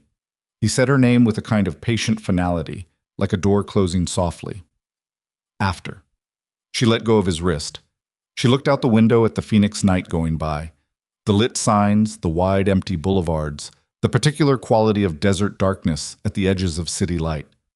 She thought about her apartment, which had a plant she'd forgotten to water for the last 2 weeks, and a nursing textbook open on the kitchen table to a chapter she'd been studying for a competency exam that now seemed very far away. She thought about the version of tonight where she'd gone home at 6 a.m., like Denise told her to. The version where she'd handed off at shift change and slept and woken up tomorrow and been a nurse with a clean record and a patient she'd saved who was someone else's problem. She couldn't find it. That version had closed off sometime around 6:20 a.m. when she'd clamped a line and decided that probably nothing was not good enough. Well, the warehouse was large and cold, in the way industrial buildings are cold even in July. The concrete floor and high ceiling held a different temperature than the air outside, something preserved from winter and never fully expelled. It smelled like machine oil and time. The overhead lights were fluorescent tubes, 3 of which were out, leaving patches of dimmer yellow in the corners and along the east wall. Marcus's men were in position by 10:20. Emily had checked and rechecked that she could not see them from the floor, because if she could see them, Nathan's people could see them, and the whole geometry of tonight depended on Nathan believing he had the advantage, while the advantage was actually distributed differently. Alexander stood near the center of the floor. He should not have been standing. She knew that. He knew that. They had not discussed it because there was nothing to discuss. He was not going to meet Nathan Walker sitting down, and that was simply a fact of who he was. And Emily had made her peace with it and brought extra pain medication in the go bag and stationed herself 20 feet back and to his left where she could see his face and the door simultaneously. Marcus stood 2 feet to Alexander's right. The other 2 men, Holt and a person named Bridges, who had arrived separately and not been introduced to Emily beyond his name, were visible near the south wall. Nathan could see them. That was intentional. At 10:58 p.m., the warehouse's main door opened. The first person through it was Sophia Blackwood. Emily had built a mental image of her from context. 22, Alex's sister, the person he'd asked for twice before anything else. The actual person was shorter than she'd imagined, dark-haired, wearing jeans and a jacket that was slightly wrong for her frame, like she'd dressed in whatever was nearest when they took her. Her face was controlled in the specific way of someone who is very frightened and is applying everything they have to not showing it. She walked into the warehouse and her eyes went straight to her brother, and something in her face broke and reassembled itself in about a second and a half. Alexander did not move toward her. Emily understood why. Moving first meant conceding position, but she watched what it cost him to stand still. 2 men came in behind Sophia. Large, both of them, with the particular quality of people who spent their lives in proximity to violence and had made a certain accommodation with it. Then Nathan Walker came through the door. Emily had formed an image of him too. She discarded it immediately because the actual man was different from every version of second-in-command she'd been running in her head. He was maybe 38, lean, not imposing at all in the way Marcus was imposing. He had the kind of face that was easy to trust, open, with good lines. A face that smiled readily and meant it, or appeared to mean it, which was perhaps the same thing, or perhaps not. He was dressed without ostentation. He looked, Emily thought with a chill she did not let reach her face, like someone's decent neighbor. He stopped 10 feet from Alexander. The 2 men looked at each other. Whatever passed between them in that moment was not something Emily could read completely. 11 years of shared history moving in both directions like current. She caught the specific quality of Alexander's stillness, not the operational cold she'd seen when he was planning, but something underneath it, something that had to do with standing in a room with a person who had tried to have him killed and finding that the person looked exactly the same as they always had. You look like you should be in a hospital, Nathan said. I was, Alexander said. How many units of blood? 2. Nathan nodded slowly, like a man absorbing a detail. I didn't want it to go this way, he said. His voice was even. I want you to know that. You had a funny way of showing it, Alexander said. I've been trying to reach an arrangement for 2 years. A pause. 2 years of conversations that went nowhere. 2 years of... He stopped himself. Recalibrated. When he started again, his voice was quieter, more deliberate. I built half of what we have, Alex. The Eastern distribution, the Harmon accounts, the contacts in Tucson and Flagstaff. I built those. And every time we discussed restructuring, discussed recognizing that, I got the same conversation. You got the answer you got, Alexander said. I got dismissed. The smooth surface of Nathan's voice cracked slightly, not breaking, just showing something underneath it, something that had genuine heat in it. Every time. So you tried to kill me. I tried to negotiate a transition. A pause. The ambush wasn't supposed to... He stopped. Wasn't supposed to what? Alexander's voice was very quiet now, quieter than Emily had heard it. Wasn't supposed to work? Silence. How many times, Nathan? The warehouse job, the car, now the hospital, twice. Which of those was negotiating a transition? Nathan's jaw tightened. The hospital wasn't my preference. You should have stayed dead. It would have been cleaner. The sentence landed in the room and lay there. Sophia made a sound that was not quite a word. Alexander's right hand moved slightly at his side. A small motion, the hand opening and closing once, and Emily clocked it and understood it was the controlled version of something that wanted to be much larger. Sophia walks to me, Alexander said. Now. Nathan looked at Sophia. A pause that was exactly 1 beat too long. Then, go. She moved. She crossed the floor with the controlled speed of someone trying not to run and failing, and when she reached Alexander, she put her arms around him and his face changed completely again. The same thing that had happened on the phone. Every protective layer gone. Something unguarded and real, and specifically human in the expression of a man holding his sister who came back whole. Emily watched him wince when her arms pressed against his chest. Sophia felt it and pulled back immediately and looked at him and said, You're hurt. You shouldn't... I'm fine, he said. The standard sentence. Emily had heard it from patients more times than she could count. It never stopped being the wrong answer. He looked at Emily across the floor. A brief look. A specific one. She understood it. Get her back. Away from the center. Emily stepped forward. Sophia, I'm Emily. I'm taking care of your brother. Come stand with me. Sophia looked at her with the particular focused attention of someone who is filing things very fast. She looked at Emily's lanyard. The St. Jude badge was still there. She hadn't taken it off. And something resolved in Sophia's face. She came. They moved back toward the east wall. Emily put Sophia behind her slightly and kept her eyes on the center of the floor. Nathan was watching the repositioning with the expression of a man watching a chess piece move to a square he didn't expect. His eyes tracked to Emily once, assessed her, the badge, the bag over her shoulder, and moved on, which told Emily he'd decided she wasn't a variable worth calculating. That was the second mistake he'd made regarding her. The first was assuming she'd stay at the hospital. So, Nathan said to Alexander, we talk. We've been talking, Alexander said. You said what you wanted to say. Now I'm going to tell you how this ends. Nathan's expression shifted slightly. You're in no position to... Danny Rios is in custody, Marcus said from his position to Alexander's right. His voice was flat and factual. He gave us 3 names. Your people inside the organization. As of 40 minutes ago, all 3 are no longer in contact with you. He paused. Your inside access is gone. Nathan's face changed. Emily caught it. A small, rapid recalculation, the kind that happens when a chess player realizes 2 moves too late that their position is not what they thought. He looked at his 2 men, a look that communicated something, but not fast enough. Because the moment his eyes moved off Alexander, Marcus raised his voice and said a single word. Now. The mezzanine came alive. 3 men appeared at the railing above, and 2 more came through the east entry that Emily had verified was there, and the geometry of the room transformed in the span of about 4 seconds from a confrontation between 6 people to something with a very different balance. Nathan's 2 men looked up, looked at the east entry, looked at each other, and made the calculation that professional people in their position make when the math changes irreversibly. They didn't move. Nathan stood very still. His face had gone through 3 expressions in rapid succession and settled on something cold and completely stripped of the smooth accessibility it had worn when he came through the door. "This isn't how it's supposed to go," he said. The smoothness was gone. What was underneath it was harder and less pleasant and more honest. "No," Alexander said. "It's not." He took 2 steps toward Nathan. Emily watched him take those steps and watched what they cost. The slight hitch in the second one.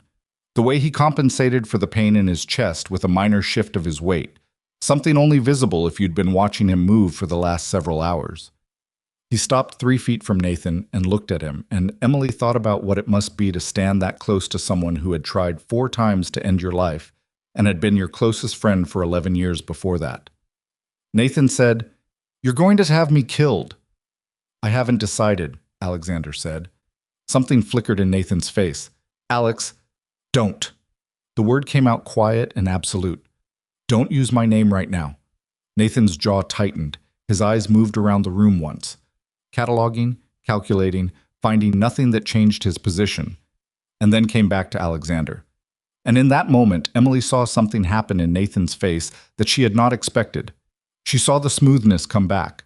Not naturally, deliberately, like a mask being put on in real time, with intention. His right hand moved toward his jacket. Marcus shouted.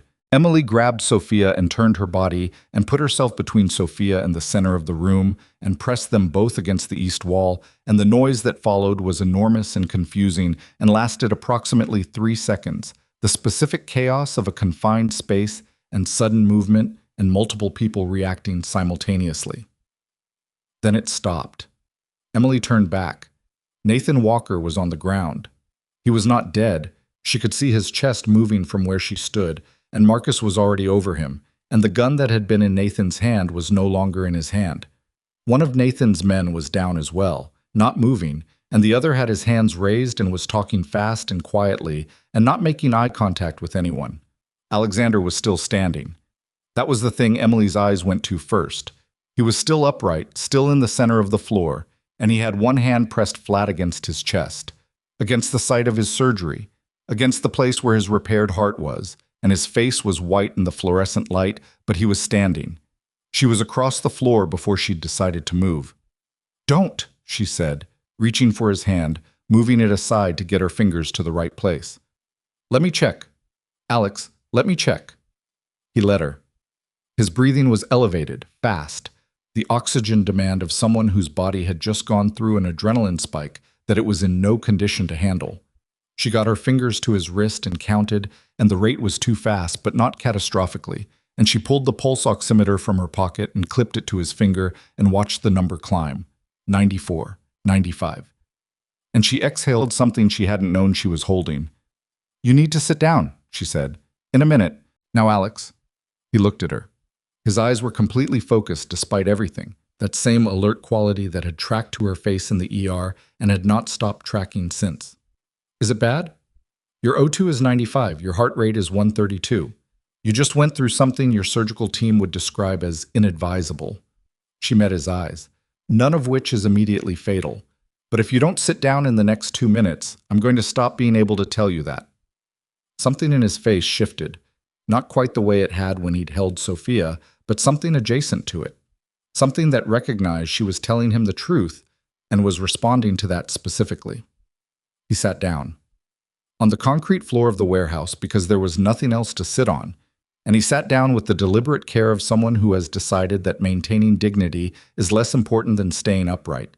And Emily crouched beside him and kept her fingers on his wrist and watched the pulse oximeter and did not look away. Behind her, she heard Marcus and his men managing the situation. Nathan's voice, flat, and then protesting, and then silent. The sound of zip ties. Someone on a phone. She heard Sophia say her brother's name twice, and then stop when someone, Holt, maybe, said something quiet to her. She heard the warehouse settle around the activity the way large, empty spaces do. absorbing sound and returning the residue of it. "The Tucson contacts," Alexander said. "Not now," Emily said. "They need to be—" "Not now." She looked at him. "Marcus is handling it. He's been handling things for 11 years. He can handle the next 20 minutes without you." He looked at her. His breathing was slowing, which was what she needed. "You're very bossy," he said. "I'm a nurse," she said. "It's the job description." A pause.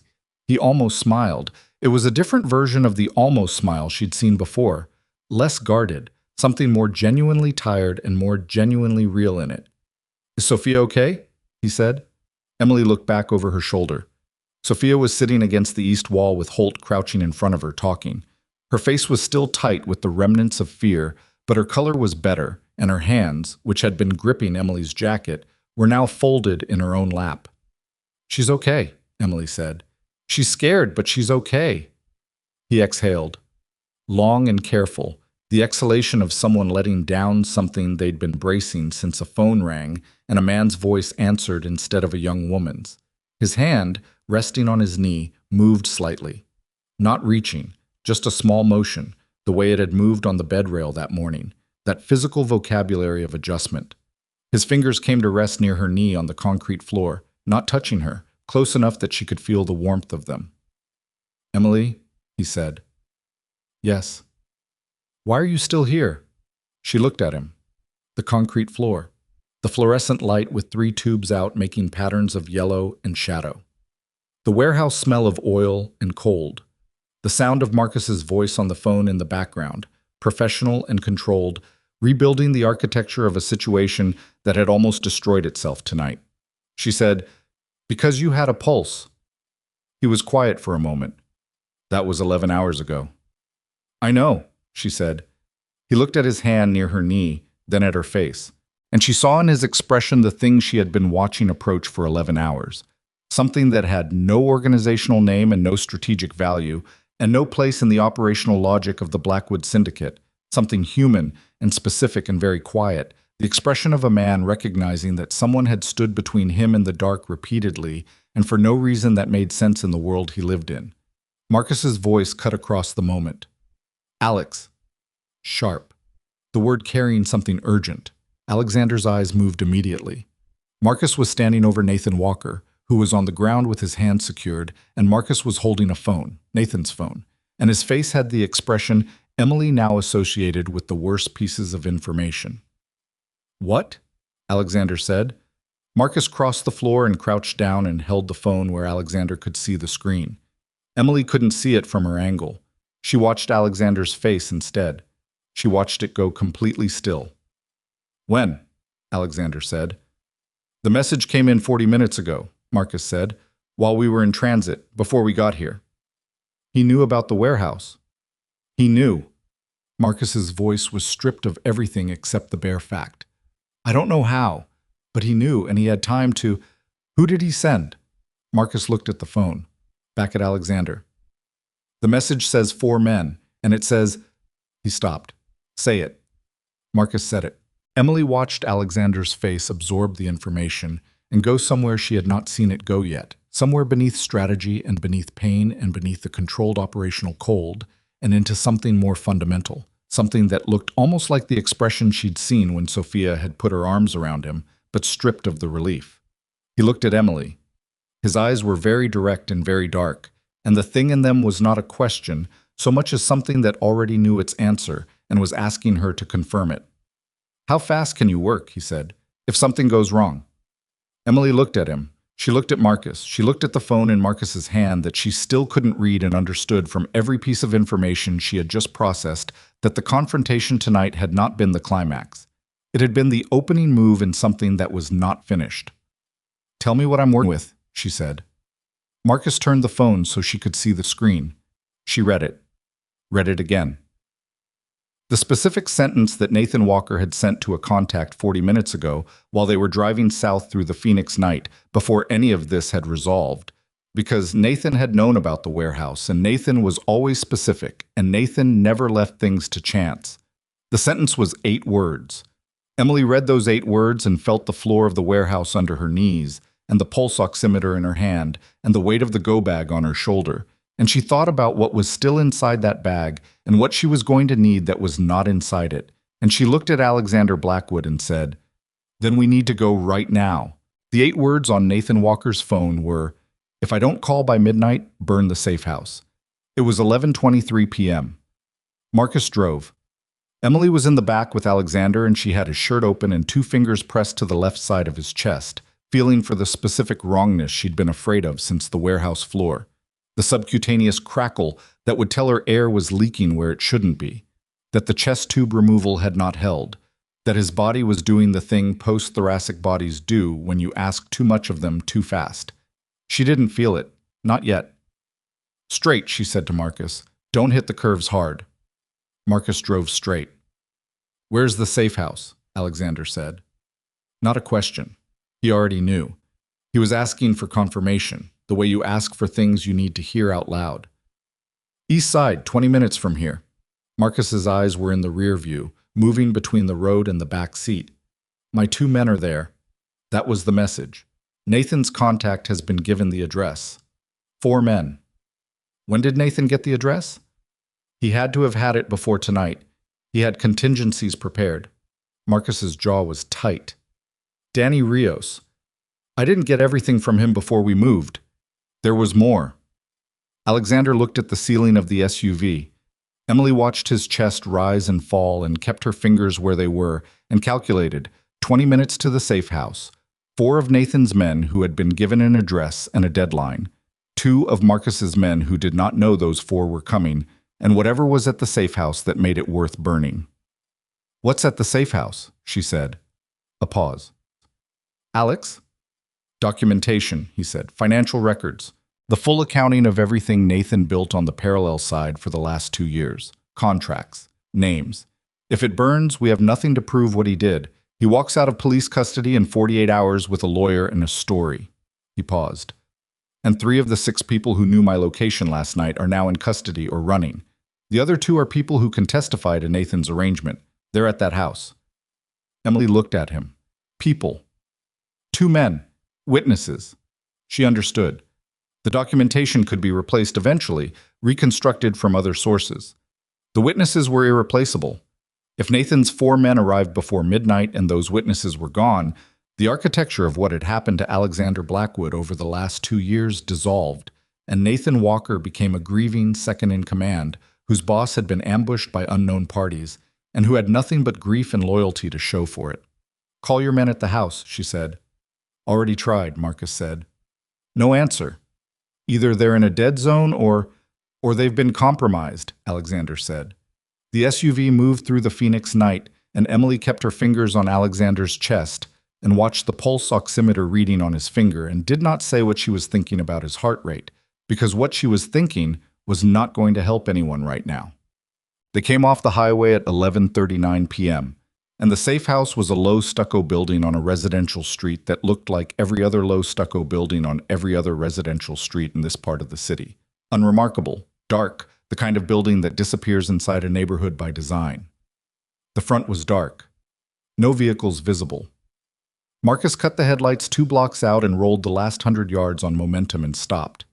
They sat. "There," Holt said from the passenger seat quietly. He pointed with 2 fingers. On the far side of the street, parked half behind a utility van, was a dark sedan with its engine off and no visible occupants, which meant either the occupants were very low in the seats or they had already gone inside. Marcus looked at Alexander. Alexander looked at Emily. "Stay in the vehicle. If someone is injured, stay in the vehicle until Marcus clears the building." His voice was not harsh. It was the voice he used when he was being specific and meant it to land as a fact rather than a request. "You're the only medical person here. If you go in and get hurt, I lose the only thing I can't replace tonight." Emily looked at him. She wanted to argue. The argument was already organized in her head. The timeline, the witnesses, the fact that if someone inside that building was bleeding right now, then every minute mattered in a way that strategy did not. She also understood that he was right, that she was not Marcus, that there were things happening in that building that required a specific set of skills she did not have, and that walking into the middle of them was not courage, but subtraction. 3 minutes, she said. "If I haven't heard from you in 3 minutes, I'm coming in. He looked at her for a beat longer than necessary. 4, he said. 3. He almost said something else. Then he looked at Marcus, and Marcus opened his door, and they moved. Emily counted in the back of the dark SUV. She counted by checking the pulse oximeter, reading it every 20 seconds. The device gave her something to do with her hands, which was the only reason she was not opening the door at the 40-second mark when she heard what sounded like the flat crack of something hard against wood from inside the building. She watched the second hand she was counting in her head. She watched the dark street. She watched the dark sedan that had not moved. At 1 minute and 50 seconds, the front door of the safe house opened. Holt came out first. She recognized his build and turned back and said something into the doorway. Then Bridges came out with a man Emily didn't know, a shorter man who was moving under his own power but with the careful gait of someone managing pain. Then Marcus. Then Alexander. He came out last, and he was walking, and she was out of the SUV before he'd made it 3 steps down the front walk, because she'd promised 3 minutes, and it had been 1:50, and she was done counting. She reached him. He was upright, which was the first assessment. His face was tight, and his color was worse than it had been in the warehouse. A particular grayish cast around his mouth that she associated with pain that had been suppressed past the point of suppression. She got her hand to his wrist. Rate was elevated. His skin was damp. "Talk to me," she said. "I'm fine." "Your skin is wet. Rate is 140. She moved her hand to his chest, felt him wince. "Breathe for me. All the way." He breathed.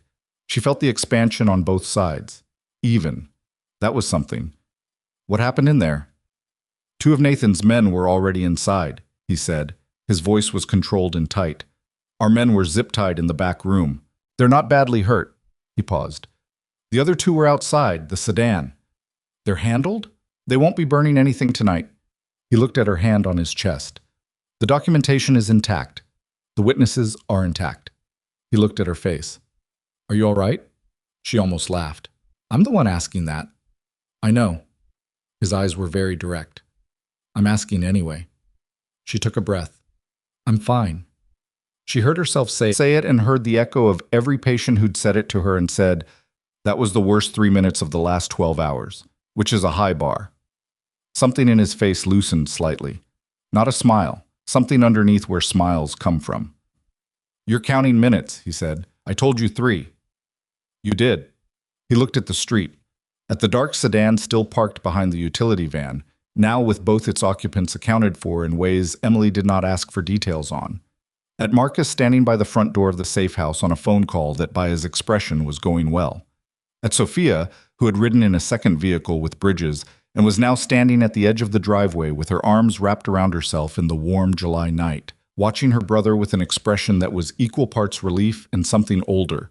The look of someone who has known for a long time that the life they're adjacent to carries this weight and has been waiting for tonight without calling it by its name. Alexander called her name. Sophia came to him, and this time he was the one who reached for her. And Emily stepped back to give them the space of it and turned away and looked at the street and breathed the night air that smelled like dry pavement and heat, and the particular freedom of air that is outside rather than inside. Her hands were shaking, she noticed. They'd been steady all night, through the medication calculations, and the chest tube removal, and the warehouse, and the 3 minutes in the dark SUV. And now, in the aftermath of everything, her hands were shaking with a fine, persistent tremor that she recognized as the body reclaiming what had been borrowed from it. She closed her hands, opened them, closed them again. They went inside the safe house because there was nowhere else to go at midnight, and because Alexander needed to sit down whether he said so or not, and Emily needed light and a flat surface to check him properly, and Marcus needed to make approximately 11 phone calls that were going to determine what the next 24 hours looked like for the Blackwood Syndicate. The 2 witnesses, men named Castillo and Webb, both of whom had been zip-tied in the back room and were bruised but ambulatory, were sitting at the kitchen table with water and the specific hollow expression of people who had prepared to die tonight and had not. Emily checked them both. Castillo had a cut above his eyebrow that needed closing, and she closed it with the suture kit from the go bag, her hands steady again now, the work steadying them. Castillo watched her work and said, "You're not one of Marcus's people." "No," Emily said. "You're the nurse. From the hospital." "Yes." He was quiet while she placed the third suture. Then, they said you caught his pulse, after Voss called it. He had one to catch. Castillo was quiet for another moment. I was there the night his father died, he said. Alex was 17. He sat in the waiting room for 6 hours. Nobody told him anything. He paused. He doesn't trust doctors. Hasn't since then. Emily tied off the final suture. She thought about that. About a 17-year-old in a waiting room and a doctor who had not found the time to tell him what was happening and what that kind of experience builds in a person, brick by brick, over the years that follow. She thought about her own 11-year-old self in a different waiting room in a different city, learning the same lesson from the other side of it. He trusted me, she said. She said it quietly, to herself as much as to Castillo. Yes, Castillo said. He did. She found Alexander in the room at the back of the house, the one that had not been used by Nathan's men, a small room with a cot and a window and a lamp with a low wattage bulb that made everything amber. He was sitting on the cot with his back against the wall and his eyes open, and she could tell from across the room that he was in significant pain and had been managing it by will alone for the last several hours and was reaching the place where will alone was no longer a sufficient tool. She came in, set the go-bag on the floor. He watched her come without speaking. I'm going to give you something for the pain, she said. I'm not going to argue, he said. She stopped, looked at him. That's new. I'm tired, he said. It was the most unguarded thing he'd said since he'd opened his eyes in the ICU with Dr. Voss already walking out of the room, stripped of the operational quality, the hard precision that powered everything else. Just tired. She prepared the injection with the same focus she'd applied to everything else tonight and administered it and sat down on the edge of the cot to wait for it to take effect and do a final check on the drainage port and the chest site. He was quiet while she worked. Not the operational quiet, a different kind. The kind that sits at the end of things. Nathan is going to need to be handled legally, he said after a while. Castillo and Webb have testimony that places him for the last 2 years. The documentation supports it. His voice was slower now, the medication beginning to do what it was meant to do. Marcus is talking to people who can make sure that happens correctly. Will it hold? Emily said. Legally. In the right hands. A pause. Marcus knows the right hands. She finished the check. The drainage port was intact. The chest site showed no signs of the complications she'd been watching for. His breathing, with the pain no longer fighting the mechanics of it, was deeper and more even than it had been in hours. Fuentes, she said, the biomedical tech who cut the cameras. If he ran, he'll be found. He said it without drama. He's not the priority. He's someone's priority. Marcus's. He looked at the ceiling. Not mine. Not tonight. Emily looked at her hands. The suture kit she'd put back in the bag. The pulse oximeter clipped to her own finger now, out of habit, reading her own rate at 78. Higher than her baseline, but nothing alarming. The body's honest accounting of the last 16 hours. Denise is going to have questions, she said. Yes. The hospital is going to have questions. Yes. He turned his head to look at her. His eyes were clearer than she'd expected, the medication touching the pain but not the alertness. What are you going to tell them? The truth, she said. Mostly, she paused, that I made a judgment call about patient safety and transferred a high-risk patient to a secure environment when the hospital's security was demonstrably compromised, that I provided continuous medical care throughout the transfer, that the patient survived. He looked at her. Is that enough to keep your license? She considered that honestly. I don't know, she said. It's the best version of the truth I have. He was quiet for a moment. Something moved across his face that she couldn't fully read. Something that was deciding itself, turning over, arriving at a position. If it isn't enough, he said, I have lawyers who have handled more complicated situations than a nurse who made a good call. I don't want your lawyers, Emily said. I know. He said it without offense. I'm saying it's there. She looked at him, at the room, at the amber lamp in the window showing the dark July sky outside, and the cot, and the man on it who had been dead, officially, for the 21 minutes between 1:34 a.m. and the moment she'd put her hand on his wrist and felt the truth. Why did you stay? He said. She thought about that. She'd been thinking about it, she realized, since he'd asked her in the warehouse, and she'd answered it one way, and the answer was true, but it was only the surface of the truth. Because once you see something, she said slowly, you can't unsee it. You can walk away from it, but you carry the knowledge of what would have happened if you had. She paused. I've carried that about my father for 13 years. I didn't want to add to it. He was quiet. Also, she said, because whoever was trying to kill you was doing it sloppily, and that made me angry. Something happened in his face. The almost smile she'd catalogued all night, different versions of it, arrived at what she thought might be its final and most honest form. Not guarded, not compressed, not suppressed by the machinery of everything else. Just the thing itself, brief and real and human. Sloppily, he said. The bag label was off by one character, she said. The concentration was wrong. If they were going to do it, they should have been precise. I'll pass that along, he said dryly. Please don't. He almost laughed. It cost him something. She saw the wince that followed, but he didn't suppress it, and she was glad. Marcus came to the door of the room at 12:40 a.m. and stood in the doorway and looked at the two of them. Emily on the edge of the cot, Alexander with his eyes half open and his breathing finally doing what it was supposed to do, and his expression did the thing it had been doing intermittently all night, the quiet recalibration of a man filing new information against old categories and finding the old categories need adjustment. Phoenix PD has Nathan Walker in custody, Marcus said. Formal arrest. The lawyers are already making noise, but the documentation from the safe house is in the right hands. It'll hold. Alexander opened his eyes fully. Castillo and Webb? Ready to give formal statements in the morning. Marcus paused. Danny Rios is cooperating. Apparently the prospect of a lengthy sentence produces clarity of memory. And the 4 from tonight? 2 are in custody. 2, Marcus paused, choosing words, are no longer a concern.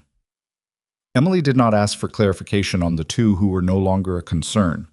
She filed it in the column of things that were not hers to manage and kept her eyes on the pulse oximeter reading. Gerald Marsh called the hospital, Marcus said. He looked at Emily when he said it. 3 times. Denise has been covering. Emily looked up. Covering how? Saying you're in with a patient, that you'll return the call. Marcus's expression was neutral, but something in it was not entirely neutral. She's been doing it since 10 p.m. Emily thought about Denise, about medications set on a counter, and a woman who had 20 years of making the right call and recognized when someone else was about to do the same and got out of the way. She would deal with Denise tomorrow. She would deal with Gerald Marsh and his risk management vocabulary and his carefully maintained exposure calculations. She would deal with what came after all of this in the light of the morning when the light of the morning arrived. Go to sleep, she said to Alexander. You've been awake for, she checked her watch, approximately 14 hours since major thoracic surgery. The medication is working. Go to sleep. He looked at her. The look had the quality of someone deciding to trust a thing. They are not used to trusting, not the operational trust of a man who delegated functions, but the other kind, the kind that required laying down the vigilance that had kept him alive through this night and every night before it. Wake me if anything changes, he said. I'll be right here, Emily said. He looked at her for one more moment. Then he closed his eyes. Marcus stepped back from the door and pulled the door almost closed, and Emily sat in the amber light with her fingers at Alexander Blackwood's wrist and listened to his breathing even out into the long, slow rhythm of genuine sleep, and counted the minutes differently than she had been counting them all night, not as gaps between danger, but as evidence of continuation, each one its own small verification that he was here and would still be here when the next one arrived. She did not sleep. She sat with him for 2 hours and checked his vitals every 20 minutes and watched his face in the amber light and thought about the last 14 hours in the way that things only assemble themselves after the adrenaline is gone, the full shape of it visible now, not the frame by frame of survival, but the arc from beginning to end. A pulse at the wrong time, a label off by one character, a camera system cut for 19 minutes, a man with a borrowed badge and a curved scar, the specific cold of Nathan Walker's voice saying, "You should have stayed dead," as if death were a decision that had been made and should have remained made. She thought about her father in the waiting room. She thought about the doctor who had come out and said they had done everything they could. And she thought about all the years she'd spent learning to do more than everything, to go past the threshold of what the moment technically required into the thing that the moment actually needed, which was sometimes just a hand at a wrist in the quiet after a monitor had flatlined, held long enough to catch the truth. She thought about what came after tonight. She did not reach a conclusion about it. She was not a person who reached conclusions before she had the evidence to support them. And the evidence for what came after was still assembling itself in the form of a man sleeping in an amber-lit room in a safe house on the east side of Phoenix, in the form of a phone call from Denise she had not returned yet, in the form of a hospital that would want a conversation and a nursing board that might want a different kind of conversation, and a life she had been living 3 days ago that now had to be examined for what it still was and what it had become. She was 24 years old. She had been a nurse for 8 months. She had tonight saved a man's life a third time, in conditions that her nursing school professors would have classified as impossible. And she had sutured another man's eyebrow in a safe house kitchen after midnight. And she had counted 3 minutes in a dark SUV that felt longer than any 3 minutes in her adult life. And she had watched a man named Nathan Walker get arrested for the attempted murder of someone she had met 14 hours ago and found herself not surprised by which side of that she had ended up on. She thought, I am not the same person who clocked in at 11 p.m. yesterday. She did not think this with alarm. She thought it the way you name a fact that is already finished becoming true. Alexander woke at 3 a.m. without drama. The way people wake when they've genuinely slept and not been pulled from it, eyes opening in their own time, a moment of orientation before the night's inventory came back. He found Emily exactly where she'd been when he closed his eyes. He looked at her for a moment. You didn't sleep, he said. I'm not the patient. You've been awake longer than I have. I'm monitoring vitals, she said, which was true, which was not the only true thing. He looked at the ceiling. His color was better. She could see it even in the amber light. The grayish cast was gone. The skin above his collar had returned to something closer to its natural tone. His breathing was unlabored. When she checked his wrist, his rate had come down to 94, which was still elevated, but given the circumstances was something close to remarkable. Sophia, he said. She's in the front room. She's been asleep for 2 hours. Marcus had found a blanket from somewhere, and Sophia had curled up on the couch with it, and Emily had checked on her at 1:30, and she was out, the deep immediate sleep of someone whose body had finally collected what it was owed. He exhaled. She needs to move, he said. Her apartment is known. Nathan's people know it. He paused. I have a place outside the city. She's been resistant about going, but after tonight she might reconsider, Emily said. Yes. He was quiet for a moment. She's going to have questions about you. She already had some of them, in the warehouse. What did you tell her? That I was taking care of her brother. A pause. She asked how long I'd known you. I told her 14 hours. She looked at me for a while and then said that tracks. I didn't fully know what that meant. Something in his face shifted. Something fond and slightly complicated, the expression of someone thinking about a person they love who knows them accurately. It means she recognized something, he said. What? He looked at her. The direct dark eyes in the amber light, the same quality of attention that had found her face in the ER and had not looked away through everything that followed. That I don't let people in, he said. That when I do, it's... He stopped. Started differently. I had a man work for me for 7 years. He was at my mother's funeral, and I still didn't... He paused again. There are things I hold very close, and things I've held so close for so long that I've forgotten what it was to have them any other way. Emily looked at him. She thought about Castillo telling her about the 17-year-old in the waiting room, about a doctor who hadn't found the time, about what that kind of experience builds over years. You let me work, she said. Tonight, in the warehouse.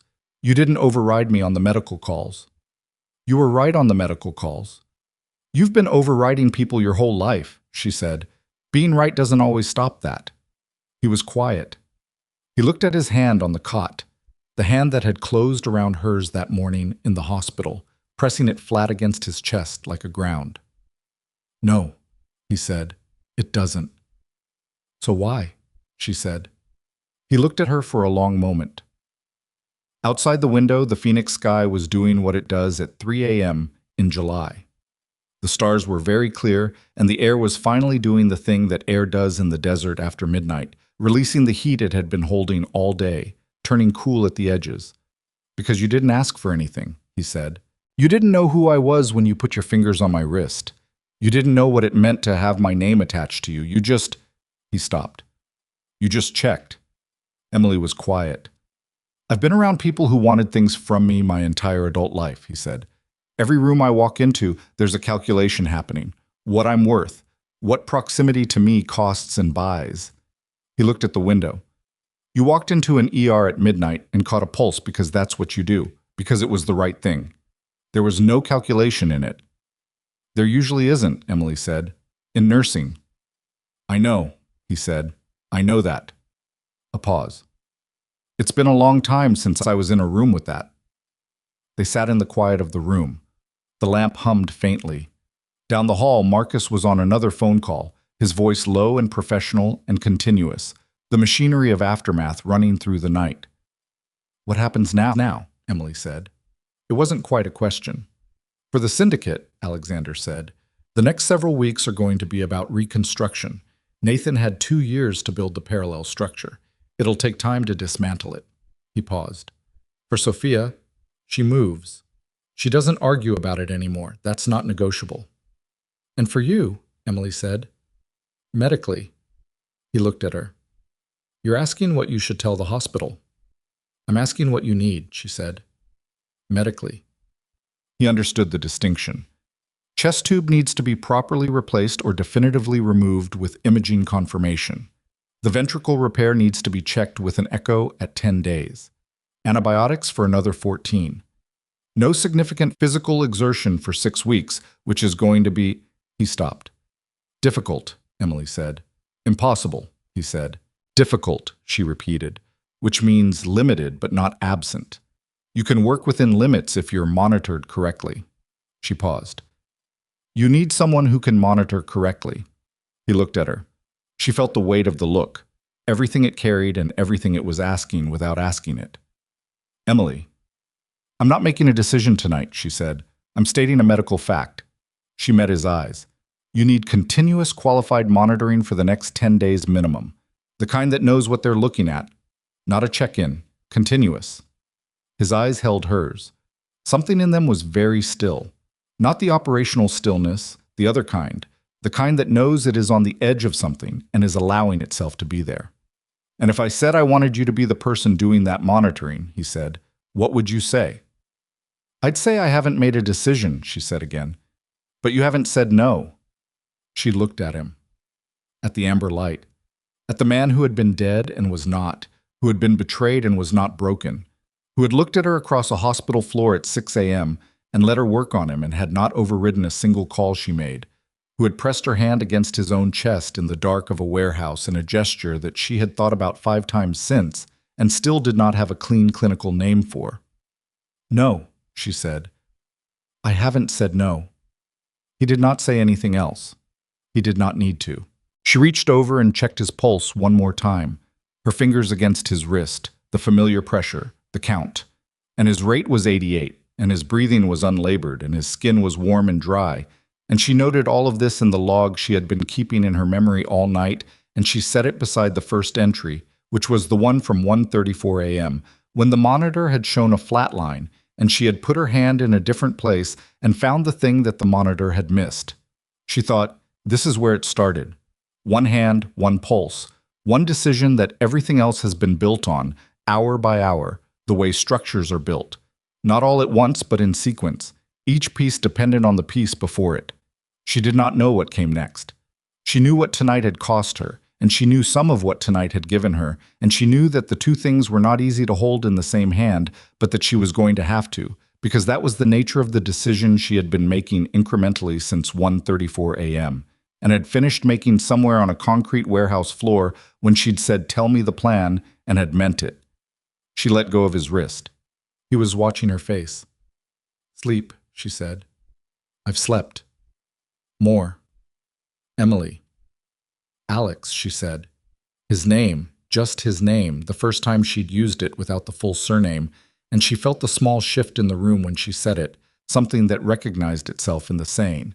He looked at her for a long moment. Outside the window, the sky was making its slow turn toward morning, the stars beginning to lose their clarity at the edges, where the horizon was starting to suggest light. Not yet dawn, but the intention of it, the sky organizing itself toward what came next. He lay back down. He closed his eyes. Emily sat beside him and watched the pulse oximeter read 96, and felt the night begin to empty of everything it had been carrying, felt the weight of the last 16 hours settle into the form that things take when they are finished. Not gone, but absorbed, changed from event into fact, from crisis into history. She had come into work at 11 p.m. yesterday, a trauma nurse with 8 months of experience and a nursing textbook open on her kitchen table in a plant she hadn't watered. She did not know exactly what she was now. She knew she was still a nurse. She knew that would not change. It was not a job she had. It was something she was. Built from 11 years of carrying one specific knowledge and choosing every day to do something with it. But she was also, now, something else. Something that did not have a clean name yet and did not need one tonight. She sat in the amber light with her fingers near his wrist and the pulse oximeter reading 96 and the phoenix sky outside the window, turning slowly toward the thing that comes after dark. And she let the minutes pass without counting them, because there was nothing left tonight that she needed to race. He was alive. She had made sure of it. The rest would come in the morning. The first snow of December came on a Tuesday. Tessa noticed it through the window of her workroom, not the narrow vertical slice from the cot room on the night she'd slept here the first time, but the real window, the one with the actual view, the one that showed a sweep of the city going gray and white in the early morning while the flakes came down with the particular unhurried certainty of weather that has decided what it's doing and is not interested in negotiation. She had been at the desk since 6. It was now 8:40. The file open on her left monitor was the fourth of the 4 irregularities she'd flagged in the first week. The one that had taken longest to unpack because it was the most carefully constructed, the most patient in its architecture, the work of someone who had learned from watching Adrian Vale's mistakes and had built something quieter and more incremental and consequently harder to see. It had taken her 3 weeks to see it. Once she saw it, it took 4 hours to document it completely. The person running it was not someone she recognized. Mid-level operational finance, 7 years with the organization, a name she had passed over twice in her first survey of the personnel records, because nothing in his profile had flagged as anomalous. That was the lesson she was learning. The ones who flagged as anomalous were often not the problem. The problem was the ones who had studied the flagging criteria and built themselves to fall outside it. She printed the documentation, set it in the folder she kept on the right side of the desk for things that required Viscari's attention, closed the file, opened the next one. She heard him arrive at 9:15, not his footsteps specifically, but the particular shift in the ambient sound of the floor that happened when he was present, the way the building seemed to recalibrate slightly around him, staff movement patterns adjusting in small ways that were individually imperceptible and collectively unmistakable. She had noticed this in the first week and had filed it as behavioral data without quite knowing what category it belonged to. He came in at 9:20 with 2 cups of coffee, which he had started doing in the second week without either of them acknowledging that it had become a pattern. He set 1 cup on her desk, looked at the folder on the right side, and picked it up. She watched him read. He read the way he listened, completely, without visible reaction, absorbing the information and letting it settle before producing any response. It took him 6 minutes to get through her documentation. Then he set the folder down and picked up his coffee. 7 years, he said. 7 years. I hired him myself. I remember the interview. I know. His employment record is in the appendix. He looked at the folder again without picking it up. How much? Total extraction over 31 months, approximately 2.4 million. It's modest compared to the ledger. It's not modest. No, I meant in terms of detection difficulty. The modesty of the amounts was the mechanism. Small enough to stay below the variance thresholds your previous monitoring system used. He calibrated his withdrawals specifically to those thresholds. She paused. Which means he had access to the monitoring parameters at some point. That's in the documentation, page 4. He turned to page 4. Read it. Set the folder down again. Someone gave him the parameters, he said. Someone gave him the parameters, she confirmed. The person who gave them to him is no longer with the organization. Left 14 months ago. Voluntary departure. The record shows no irregularity. I flagged that departure for review. The connection is circumstantial at this stage, but the timing correlation is 0.87. He looked at her. Not as strong as 0.93, she said, but sufficient to warrant a second look. Something moved in his face that was not quite a smile, but was adjacent to one. The specific expression of a person confronting the recursive nature of a problem that kept revealing new layers and finding it equal parts exhausting and clarifying. He sat down in the chair across from her desk. Outside, the snow continued its deliberate descent. The man whose departure I flagged, she said. His last known address is in the file. Whether that's current is something I can't determine from the financial records alone. I'll have someone look. I thought you would. He held his coffee in both hands and looked at the window for a moment. She looked at the window too. The city below had gone soft under the snow. Edges blurred, the usual hard geometry of it gentled into something that looked briefly like a different place. Elena called this morning, he said. She waited. She's leaving the country. Wants to spend time in Portugal. She has friends there. She's always had friends there, going back years, people I don't know well. He paused. She asked if I would wire her a settlement, her share of the family holdings. Will you? I already did. He looked at the coffee cup. It was less complicated than I expected. The conversation. She didn't make arguments or construct positions. She just said what she wanted and asked if I would give it to her. He paused again. She said she was sorry, not for what she'd planned, for what it would have required. Tessa considered this. There's a difference. Yes, there is. He looked at the window again. I've been thinking about that difference for 3 weeks. And I think the difference is the most honest thing she's said to me in years. Maybe longer. He set the coffee down. She wasn't sorry for wanting more than she had. She was sorry that getting it would have meant... He stopped. She was sorry about the cost. That's something, Tessa said. It's something. He looked at her. I don't know if it's enough.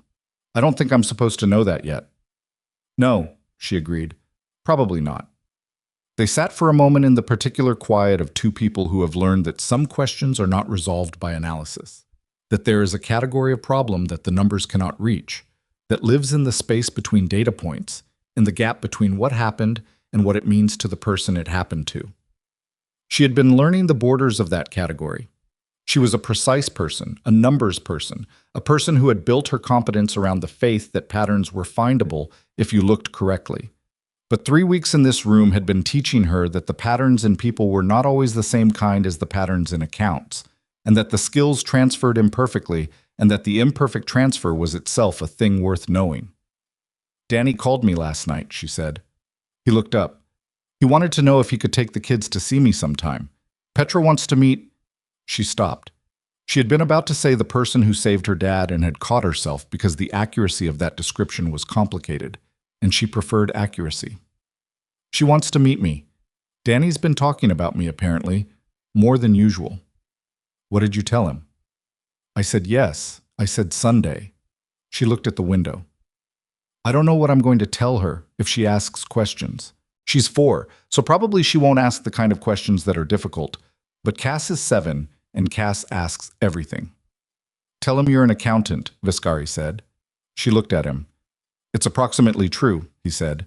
She held his gaze for a moment and then looked back at the window and felt something loosen in her chest. Something that had been held at a specific tension since the night in the ballroom, or possibly since the 3 weeks before that, or possibly since the morning. Danny had pushed the napkin into her coat pocket with his hands shaking, and the loosening was not relief exactly, not the clean exhale of a resolved problem, but something more complicated and more livable than that. Approximately, she said. The approximation is sufficient. She turned back to her monitor. The next file was waiting, another layer of the same patient archaeology she had been conducting for 3 weeks, the ongoing work of mapping an organization's financial truth against its presented face and finding, and the gap between the two. The information that actually mattered. It was not clean work. It was not comfortable work. It operated in the territory of other people's bad decisions and concealed histories and the specific human tendency to build complicated structures around simple needs: money, safety, the desire to matter in a room, the fear of being the one who needed fixing. She understood those needs. She had spent 41 sleepless hours driven by one of them. She pulled up the next file. "There's a board review Thursday," Viscari said, standing. "I'd like you there." "What capacity?" "Analyst. You sit, you listen, you tell me afterward what you saw. And if I see something during, write it down, tell me after. And if it's urgent," he looked at her, "then use your judgment." She nodded once. He picked up the folder from the right side of her desk. The documented irregularity, the 7-year employee, the 2.4 million extracted in 31 careful months, and he took it with him to the door. He stopped there. "The snow," he said, without turning. "Does it affect your commute?" "I take the subway. The subway doesn't care about snow." "Good." He opened the door. "Thursday, 8 o'clock. I'll be here at 6. He left. She listened to the ambient sound of the floor recalibrate around his departure. Then she turned back to the monitor and the waiting file and the patient recursive work of finding what was actually there inside what appeared to be there, which was the only work she had ever been genuinely suited for, and which had brought her, by a route she could not have mapped in advance, to this room with this window and this view of a city, going white and quiet in the first snow of December. She picked up her coffee. She went to work.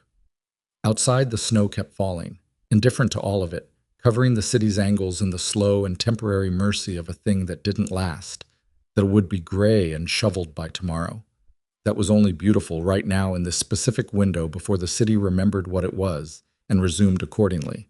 She didn't watch it fall. She was already reading.